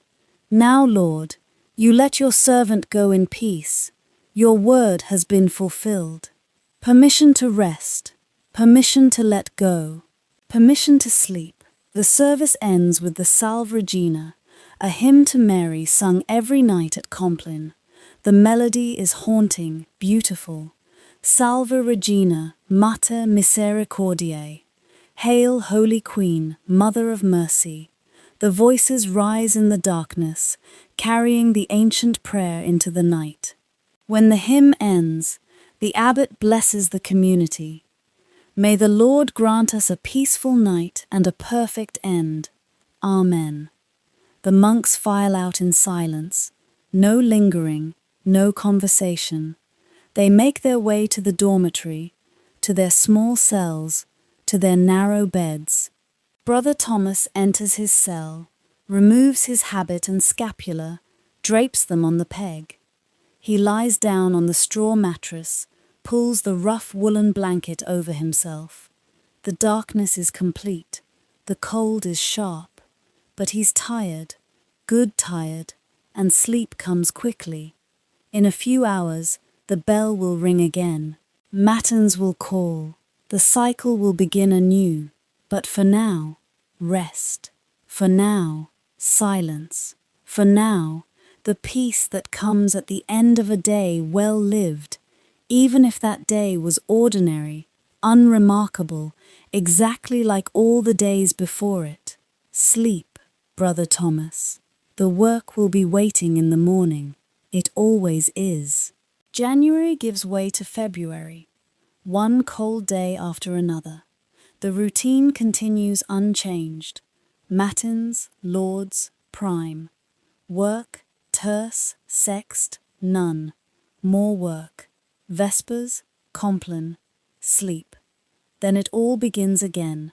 The sameness could be oppressive, but Brother Thomas has learned to find variation within the repetition. The Psalms may be the same, but they land differently depending on the day, the season, the state of your heart. The work may be similar, but small details change. a different vegetable to prepare in the kitchen, a different passage to copy in the scriptorium, a different herb to harvest in the garden. And the weather, of course. The weather is never quite the same twice. Early February brings a hard freeze, the coldest snap of the winter. Even inside the thick stone walls, the cold penetrates everything. Brother Thomas wakes one morning to find frost on the inside of his cell window. When he exhales, his breath hangs in the air like smoke. The church services are brutal during this cold spell.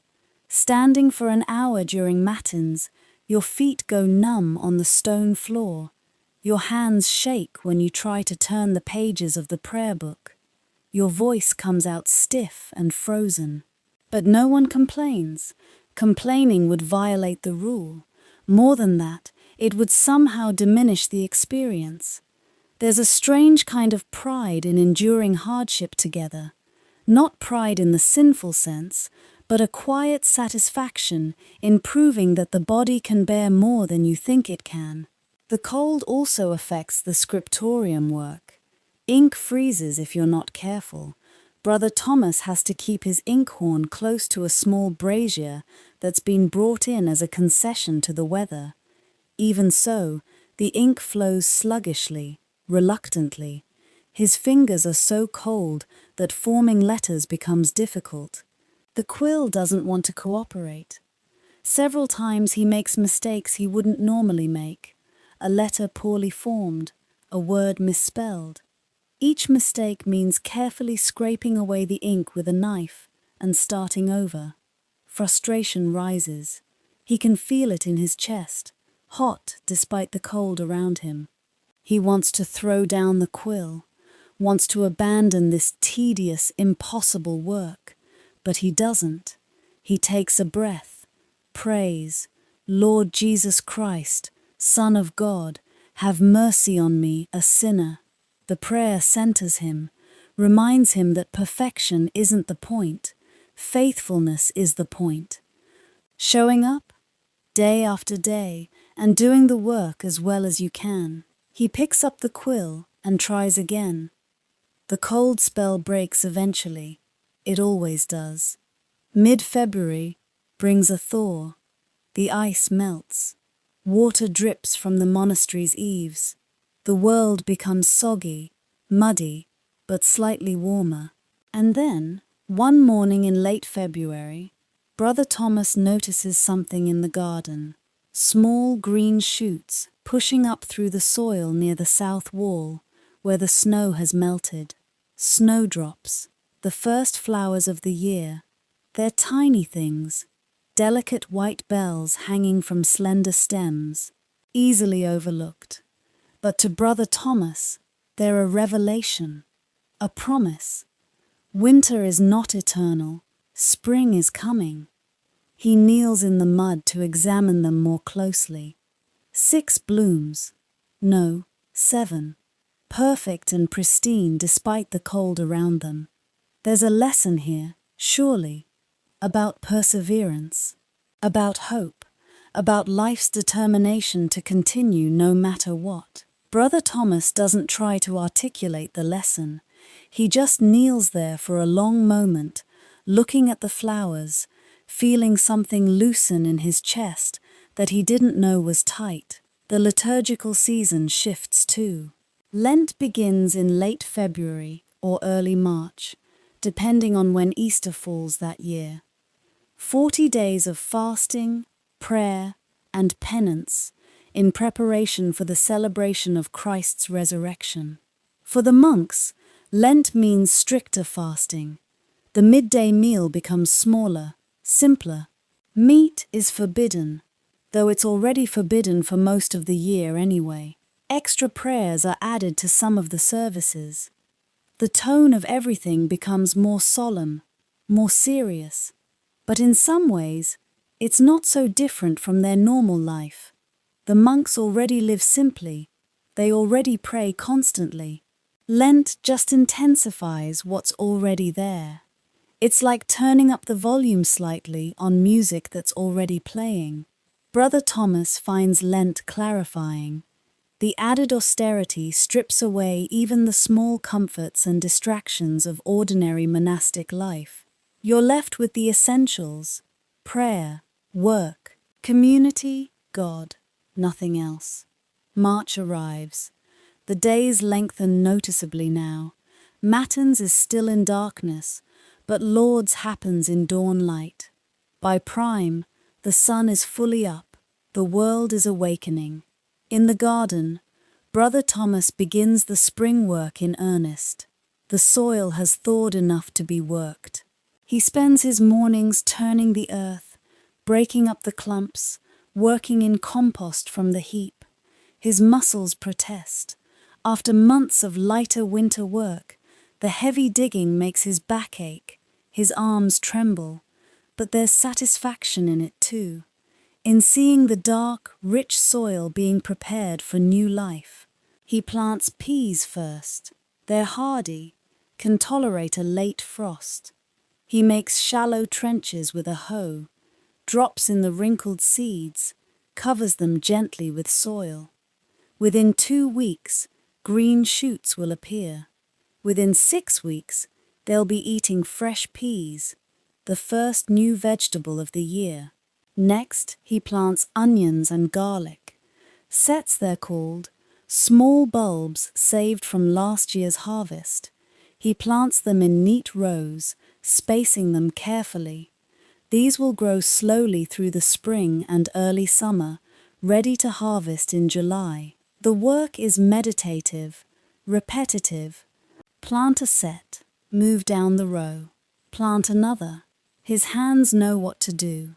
His mind is free to pray, to notice, to simply be.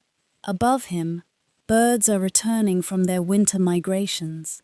He hears their calls, sees them darting through the air. The crows are louder now, more active. They watch him work, hoping he'll turn up worms or insects they can snatch. The monastery's own birds are becoming active too. The chickens are laying more eggs as the days lengthen. The geese are getting territorial, hissing at anyone who comes too close to their nesting spots. Life returning, fertility increasing, the natural world responding to the growing light. Holy Week arrives in early April, the most solemn week of the Christian year. The monks move through the liturgies that commemorate Christ's Passion, his entry into Jerusalem, the Last Supper, the betrayal, the crucifixion, the tomb. The services become longer, more elaborate. There are special ceremonies: the washing of the feet on Maundy Thursday, the veneration of the cross on Good Friday, the great vigil on Holy Saturday night. Brother Thomas participates in it all, but finds his mind often drifting to the garden, to the seeds he's planted that are even now germinating in the dark soil, to the peas pushing up toward the light, to the garlic sending down roots. Death and resurrection. It's not just theology, it's biology too. Seeds that look dead sprouting into life. Plants that appear to die in winter, coming back in spring. The whole natural world preaching the same message the liturgy proclaims. Easter Sunday dawns bright and clear. The church is decorated with whatever flowers can be found. Primroses from the woods, early daffodils from the garden. The services are joyful, celebratory.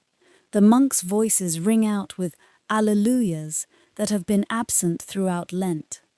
There's extra food at the midday meal, honey cakes, cheese that's been aged specially, even a bit of roasted lamb, one of the few times in the year when meat appears at the monastic table. Brother Thomas eats slowly, savoring each bite, not because the food is particularly elaborate, but because the permission to enjoy it feels like a gift, a small taste of the abundance that Easter promises.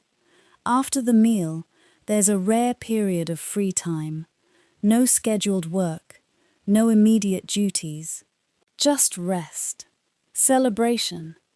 Brother Thomas returns to the garden, but not to work, just to look, to observe, to appreciate.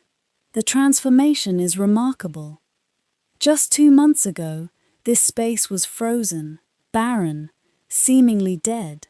Now it's bursting with life, pea shoots climbing their supports, lettuce forming small green rosettes, onions and garlic sending up their first stalks, the herb garden coming back, sage and thyme and rosemary all showing new growth, and beyond the garden walls, the wider world is greening too.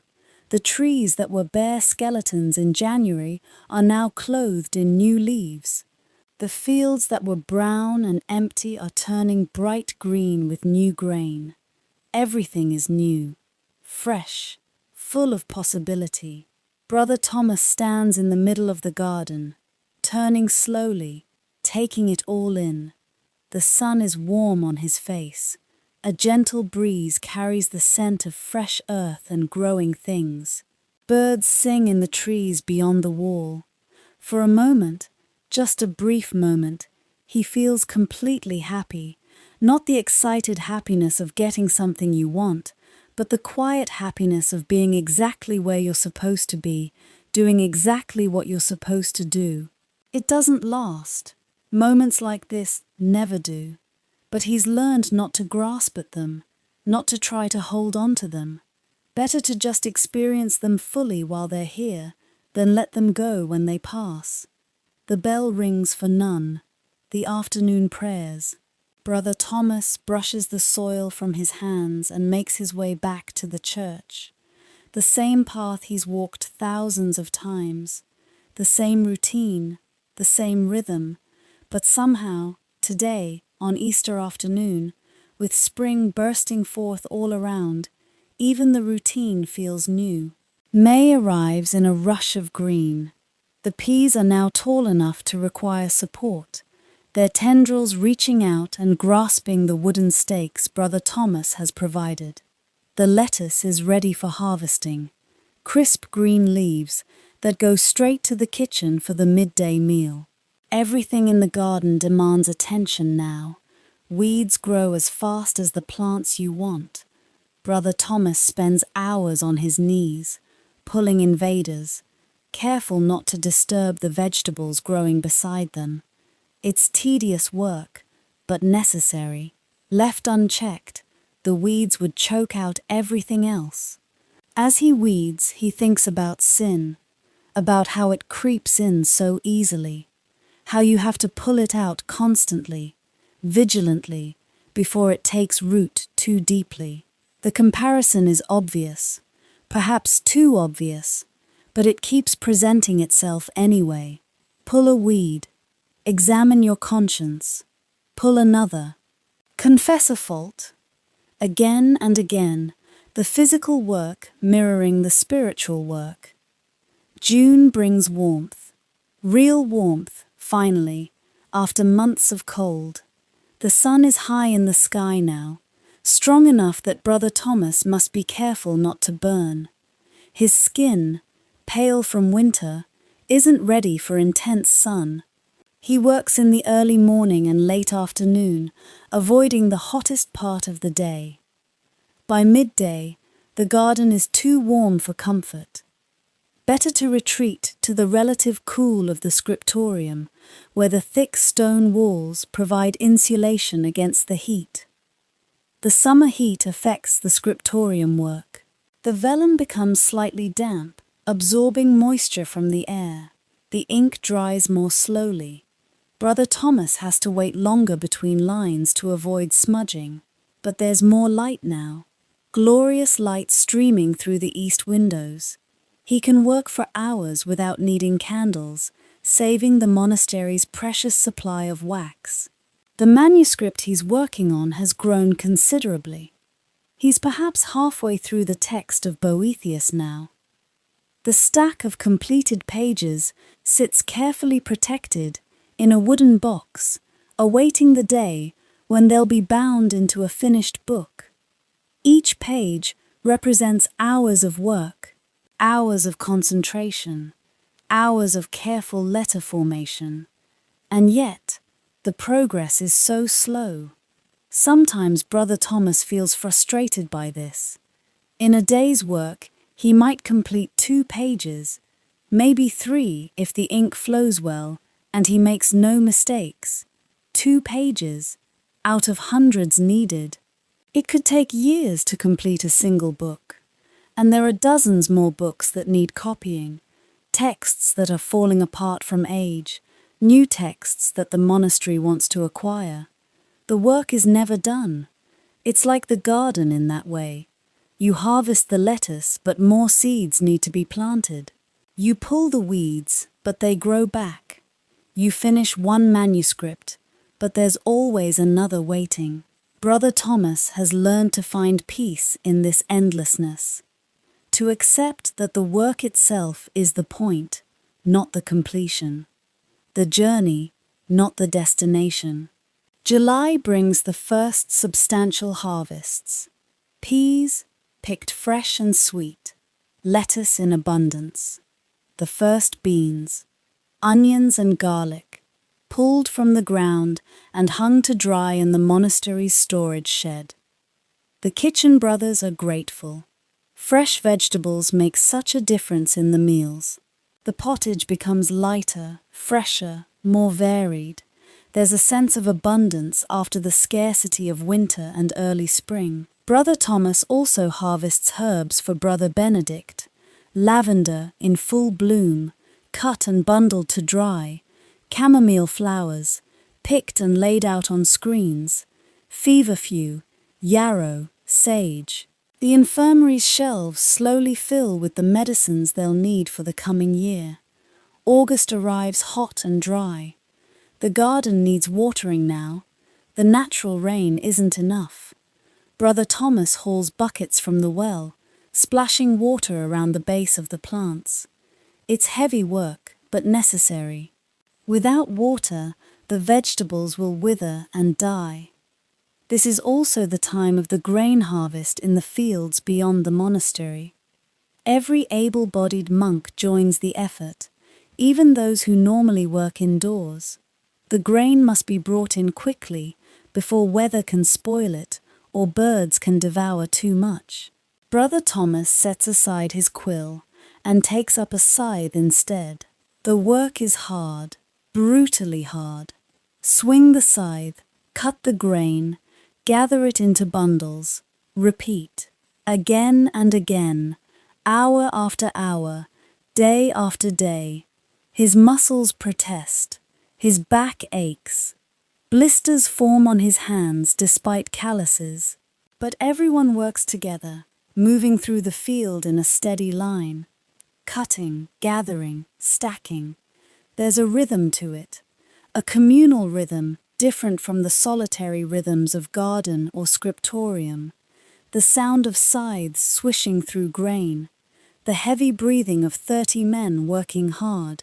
The occasional call when someone finds water or needs help with a stubborn patch. They work through the heat of the day, taking brief breaks only for the prayer services. Terce, sext, none. The monks gather in whatever shade they can find, pray the psalms quickly, then return to work. By evening, they're exhausted. At Vespers, some brothers actually fall asleep, standing in their choir stalls. The abbot doesn't reprimand them. He knows they're doing their best. After Compline, Brother Thomas collapses into bed, not even removing his habit. Sleep comes instantly, heavily. For once, he doesn't wake when the matins bell rings. He sleeps through it, too exhausted to respond. When he finally wakes, it's dawn. He's missed 2 services. Guilt floods him immediately. In 7 years, he's never missed a service. Never. He rushes to the church, finds the abbot after lauds.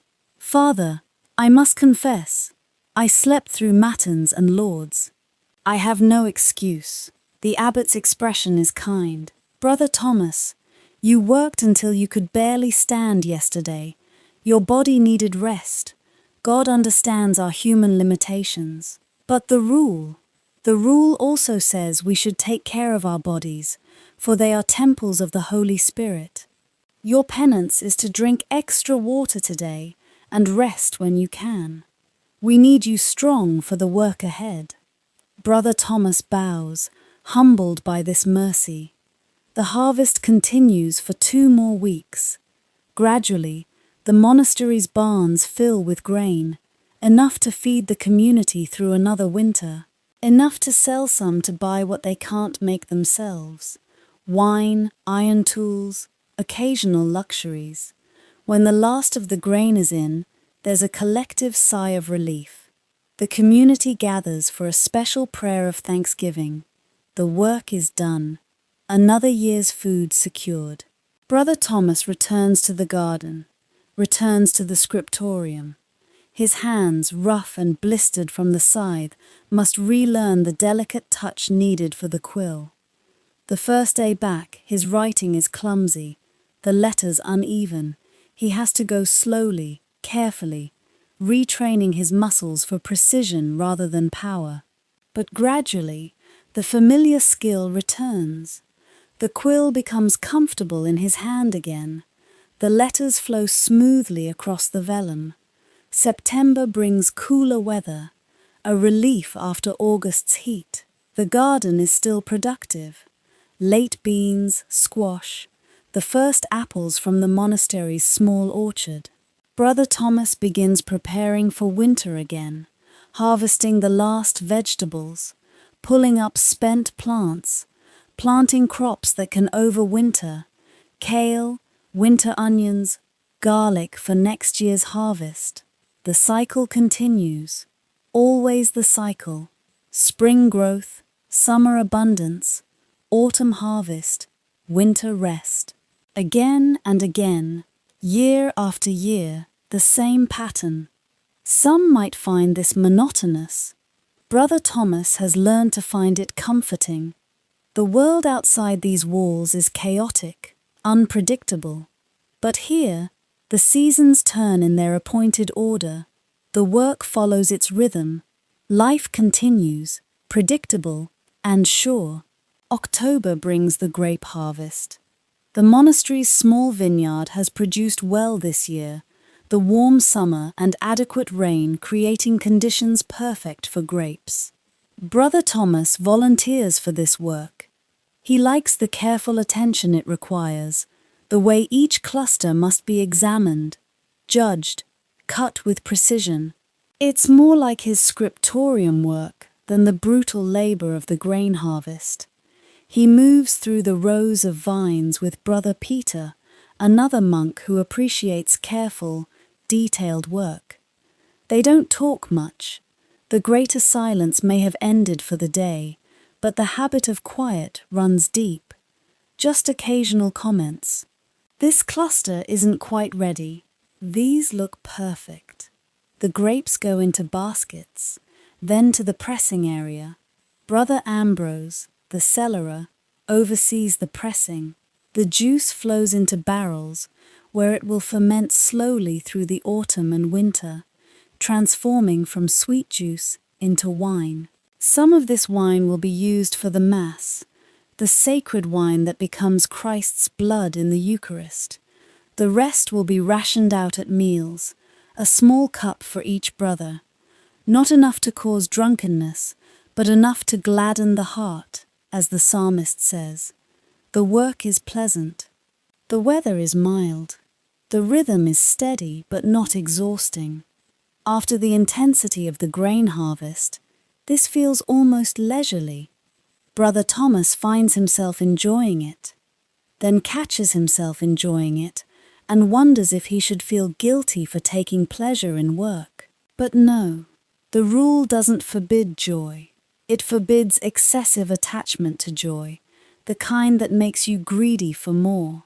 But simple pleasure in good work well done, that seems permissible, maybe even good. He lets himself enjoy the afternoon, the sun warm but not hot, the satisfaction of full baskets, the beauty of the grape clusters, purple-black and dusty with bloom, November arrives with cold rain. The garden is mostly finished now. Just a few hardy vegetables remain: kale, leeks, some root vegetables that will stay in the ground until needed. Brother Thomas spends more time indoors now, in the Scriptorium, making steady progress on the Boethius manuscript. In the warming room during breaks, grateful for the fire's heat. In the church, of course, for the 8 daily services that never change regardless of season. November is also the month when the church calendar turns to remembrance. All Saints' Day on November 1st, a celebration of all holy people, known and unknown, who have completed their earthly journey. The service for All Saints is beautiful. The church is decorated as elaborately as the season allows. The monks sing with particular devotion. There's a sense of connection to something larger than themselves, to the great cloud of witnesses that has gone before. All Souls' Day follows on November 2nd. This day is dedicated to praying for the dead, for all the faithful departed, who may still need prayers to help them on their journey to God.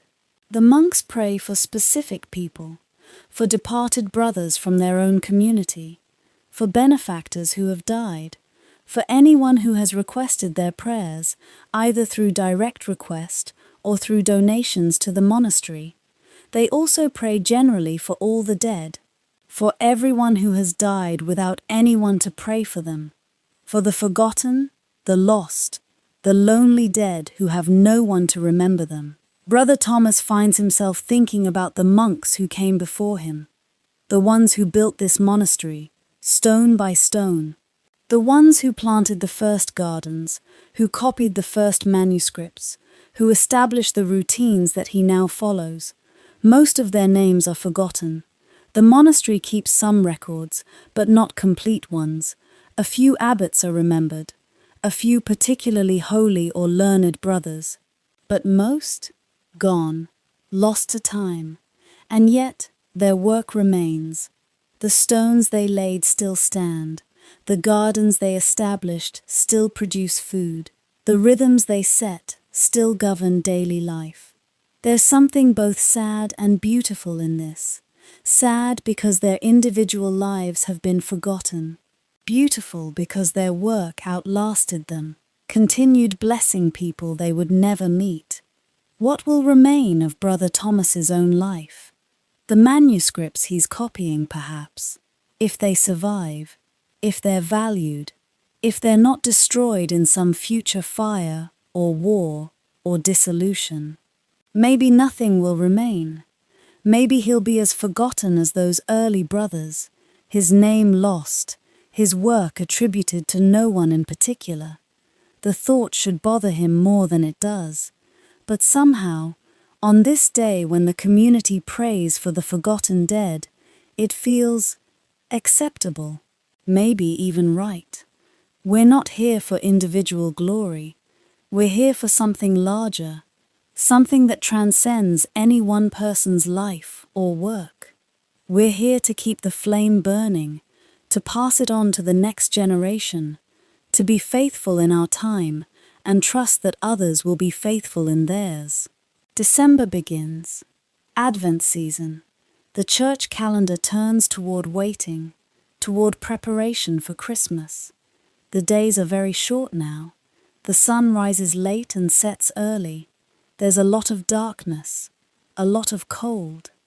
The monks fast more strictly during Advent. The meals become simpler. Extra prayers are added to the services. Everything takes on a more solemn, expectant quality.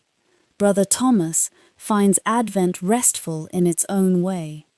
The darkness outside mirrors a kind of internal darkness, a quiet space for reflection, for waiting, for being rather than doing. In the garden, there's almost no work now, just occasional checking on the winter vegetables. The ground is too hard for much else. Most days, he skips the garden entirely, spending extra time in the Scriptorium instead. The Boethius manuscript is nearing completion. Perhaps another month of work, maybe two. He can see the end now, which is both satisfying and slightly sad. He's lived with this text for months. It's become familiar, almost like a friend. But completion will mean starting something new, the cycle continuing. Always another manuscript waiting to be copied, always another work to be done. Mid-December brings snow. Not a lot, but enough to whiten the monastery grounds, to muffle sounds, to make everything feel quieter, more enclosed. The church services are very cold now.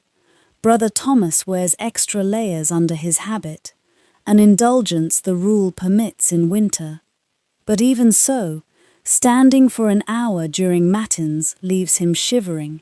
Yet there's something about praying in the cold darkness that feels particularly real, particularly honest. You can't pretend to be comfortable, can't fool yourself that this life is easy. You're just here, cold and tired and faithful anyway. Christmas Eve arrives, the longest night of the year, or nearly so. The monastery prepares for the great feast. The church is cleaned more thoroughly than usual.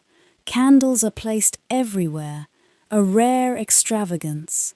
The best vestments are brought out, the ones reserved for major feasts. Even a few evergreen branches are brought in to decorate, a touch of life in the dead of winter. The midnight mass is glorious, the church blazing with candlelight, the monks singing with full voice, the story of the Nativity read with care and reverence. And she gave birth to her firstborn son, and wrapped him in swaddling clothes, and laid him in a manger, because there was no place for them in the inn. Brother Thomas has heard this story every Christmas for his entire life, as a child in his family home, as a young man in the world, now as a monk. The same story, never changing, and yet, somehow, it never gets old. Maybe because it's a story about the divine entering into ordinariness, God becoming human, the infinite becoming finite, glory hidden in a baby wrapped in rags. Isn't that what monastic life is about too? Finding the sacred in the mundane, discovering that every ordinary moment, every simple task can be a meeting place with God. After the midnight mass, there's feasting, a proper celebration with roasted meat, honey cakes, spiced wine. The monks eat joyfully, talking more than usual, celebrating together. But the next morning, matins comes at the usual time. The bell rings at 2 a.m., same as always.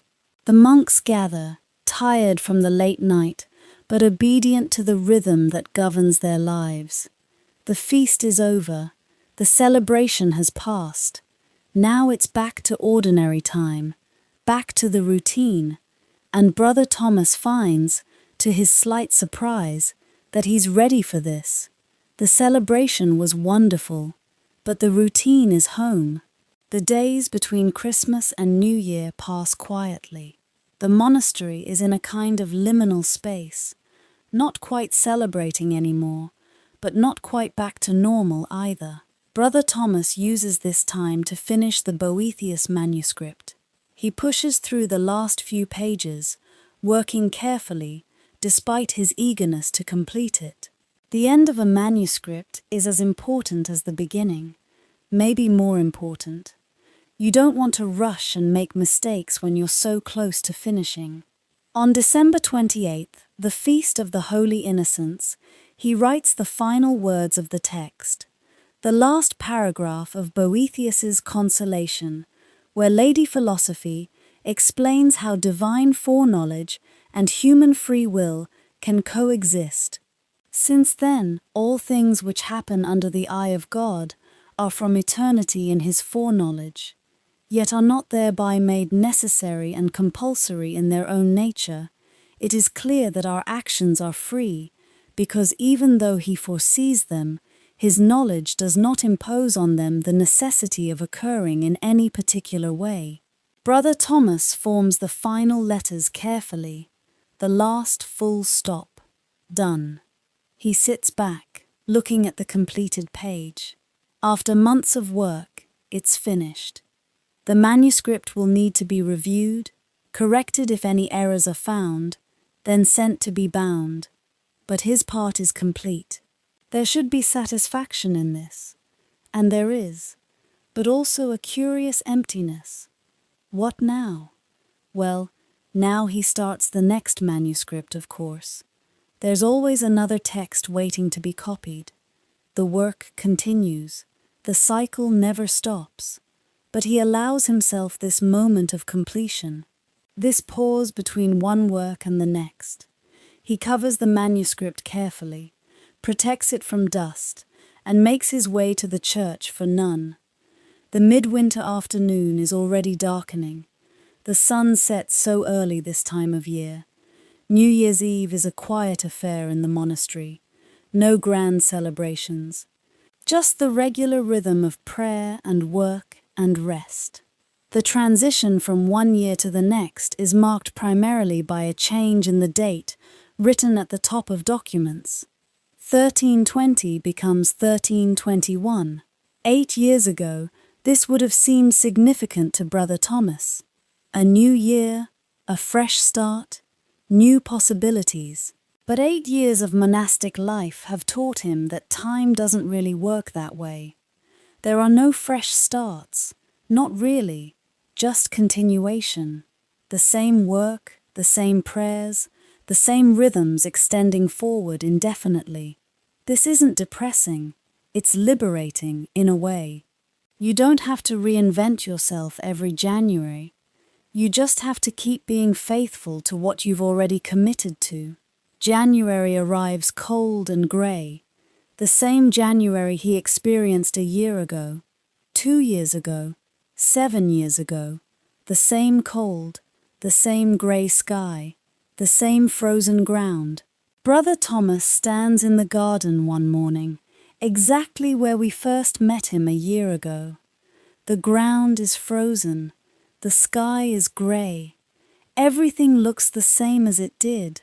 And it is the same, exactly the same bells, the same prayers, the same rhythm of work and rest, fasting and feasting, silence and song. But Brother Thomas is not quite the same. He's a year older, a year deeper into the mystery of this life, a year more formed by the routine, the discipline, the slow, steady repetition of it all.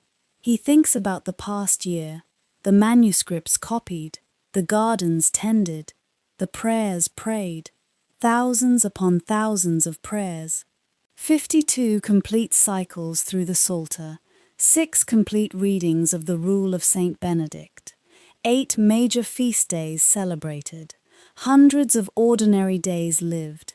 And what has it all amounted to? He doesn't know. He may never know. The impact of a life isn't always visible to the person living it. The monks who built this monastery didn't know their work would last centuries. The monks who planted the first gardens didn't know their descendants would still be eating from those beds. The monks who copied the first manuscripts didn't know those texts would survive wars, fires, plagues, reforms. They just did the work, faithfully, day after day, and trusted that somehow, in ways they couldn't see, it mattered. Brother Thomas takes a breath of the cold January air, watches it mist in front of his face, feels the chill in his lungs. From somewhere in the monastery, a bell begins to ring. Lauds, the dawn prayer. He turns toward the church. The same path he's walked thousands of times, the same threshold he's crossed every day for 8 years, the same choir stall where he'll take his place for the service, the same prayers he's prayed again and again and again. And in this sameness, this endless gentle repetition, he finds something he can't quite name. Something he's been searching for perhaps his whole life, though he didn't know he was searching. Not happiness exactly, not contentment, not in the comfortable sense, but something deeper, something more real.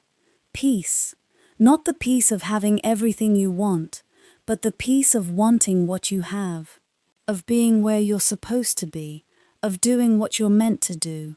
The bell continues to ring. Brother Thomas walks toward it, his feet knowing the way without thought. Another day begins, another prayer service, another turning of the great wheel that governs this life. And that's enough, more than enough. That's everything.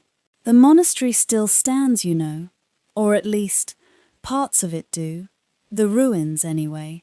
If you were to visit the site today, and people do, occasionally, history enthusiasts and spiritual seekers and those who appreciate old stone, you would find remnants.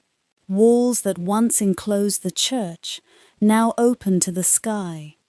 The outline of the cloister, still visible in the foundations. The garden plot, now overgrown, but still recognizable by those who know how to look. The monastery was dissolved in the 1530s during King Henry V's break with Rome. The dissolution of the monasteries, historians call it. Though dissolution seems too gentle a word for what happened, the monks were scattered. Some went to other monasteries hoping to continue their way of life. Some became parish priests, trying to adapt to a very different kind of ministry. Some simply disappeared into the population, putting aside their habits and their vows, and trying to build new lives in a world that had moved on without them. The buildings were stripped of anything valuable. Lead from the roof, glass from the windows, gold and silver from the altar. Even the bells were taken, melted down, repurposed. The library was dispersed. Some books were sold. Some were destroyed.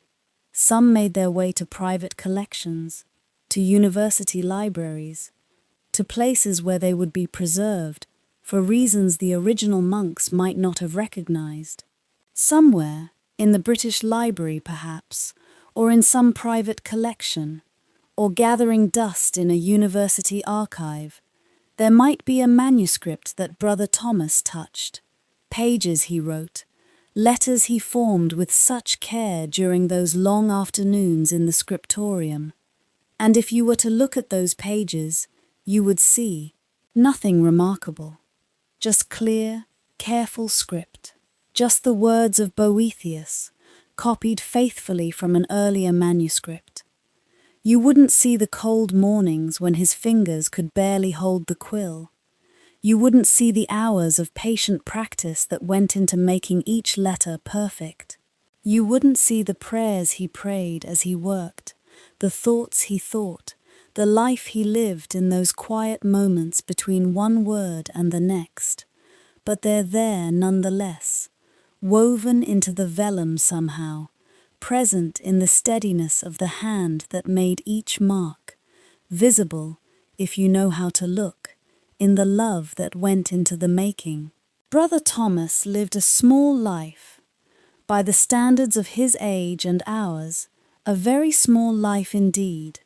A quiet life, a hidden life, a life that most people would consider boring. He never traveled, never married, never had children, never accomplished anything that would make it into the history books. Never did anything that people in the future would point to and say, that was important. He woke at the same time every day. He prayed the same prayers.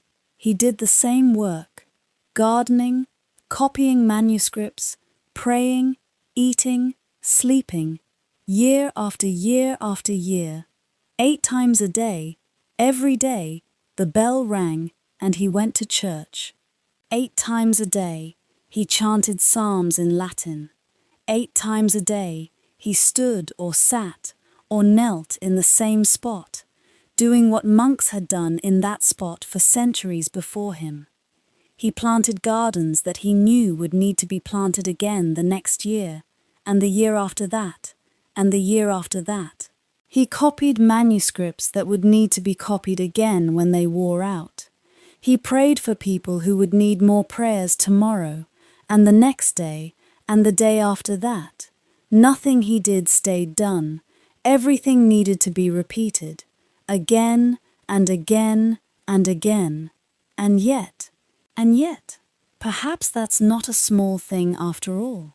Perhaps there's something profound in that kind of faithful repetition, in showing up day after day to do the simple work that's given, in praying the prayers even when you don't feel like it, in tending the garden even though you know weeds will return, in copying the words even though they've been copied 100 times before. Perhaps the quiet life is not the easy life, but the most challenging one of all. Not the life that demands one great heroic gesture, but the life that demands 10,000 small ones, day after day after day, when no one is watching, when no one will remember, when there's no reward except the work itself and the peace that comes from doing it well. The world measures significance by impact, by reach, by lasting influence, by whether people remember your name centuries later. But perhaps there's another way to measure a life, by faithfulness, by consistency, by the quiet accumulation of moments lived with intention and care. Brother Thomas's name is forgotten. The monastery where he lived is ruins. The garden he tended has returned to wild grass. The manuscripts he copied are scattered, anonymous, attributed to no one, and yet something remains. In the very fact that we can imagine him, that we can picture his life, understand his routine, sense what it might have meant, something remains. In every person who chooses the quiet path over the loud one, the faithful over the famous, the consistent over the spectacular, something of Brother Thomas remains. In every prayer prayed in darkness, in every simple task done with care, in every moment when someone shows up, even though it would be easier to stay in bed, something of that monastic wisdom persists. The specific monastery may be gone, but the spirit of the place, the commitment to routine, to community, to prayer, to work, to finding the sacred in the mundane, that spirit lives on wherever people choose to live it. As you drift towards sleep tonight, think about Brother Thomas in his garden, in his scriptorium, in his choir stall, chanting psalms in the darkness before dawn. Think about the countless monks like him, in countless monasteries, through countless years, all living the same rhythm, all walking the same path, all choosing, day after day, to be faithful to the small, ordinary things.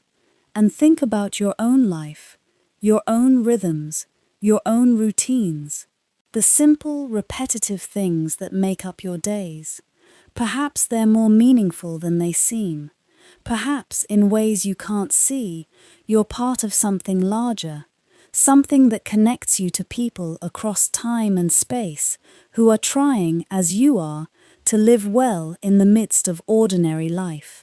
Perhaps the mundane is sacred.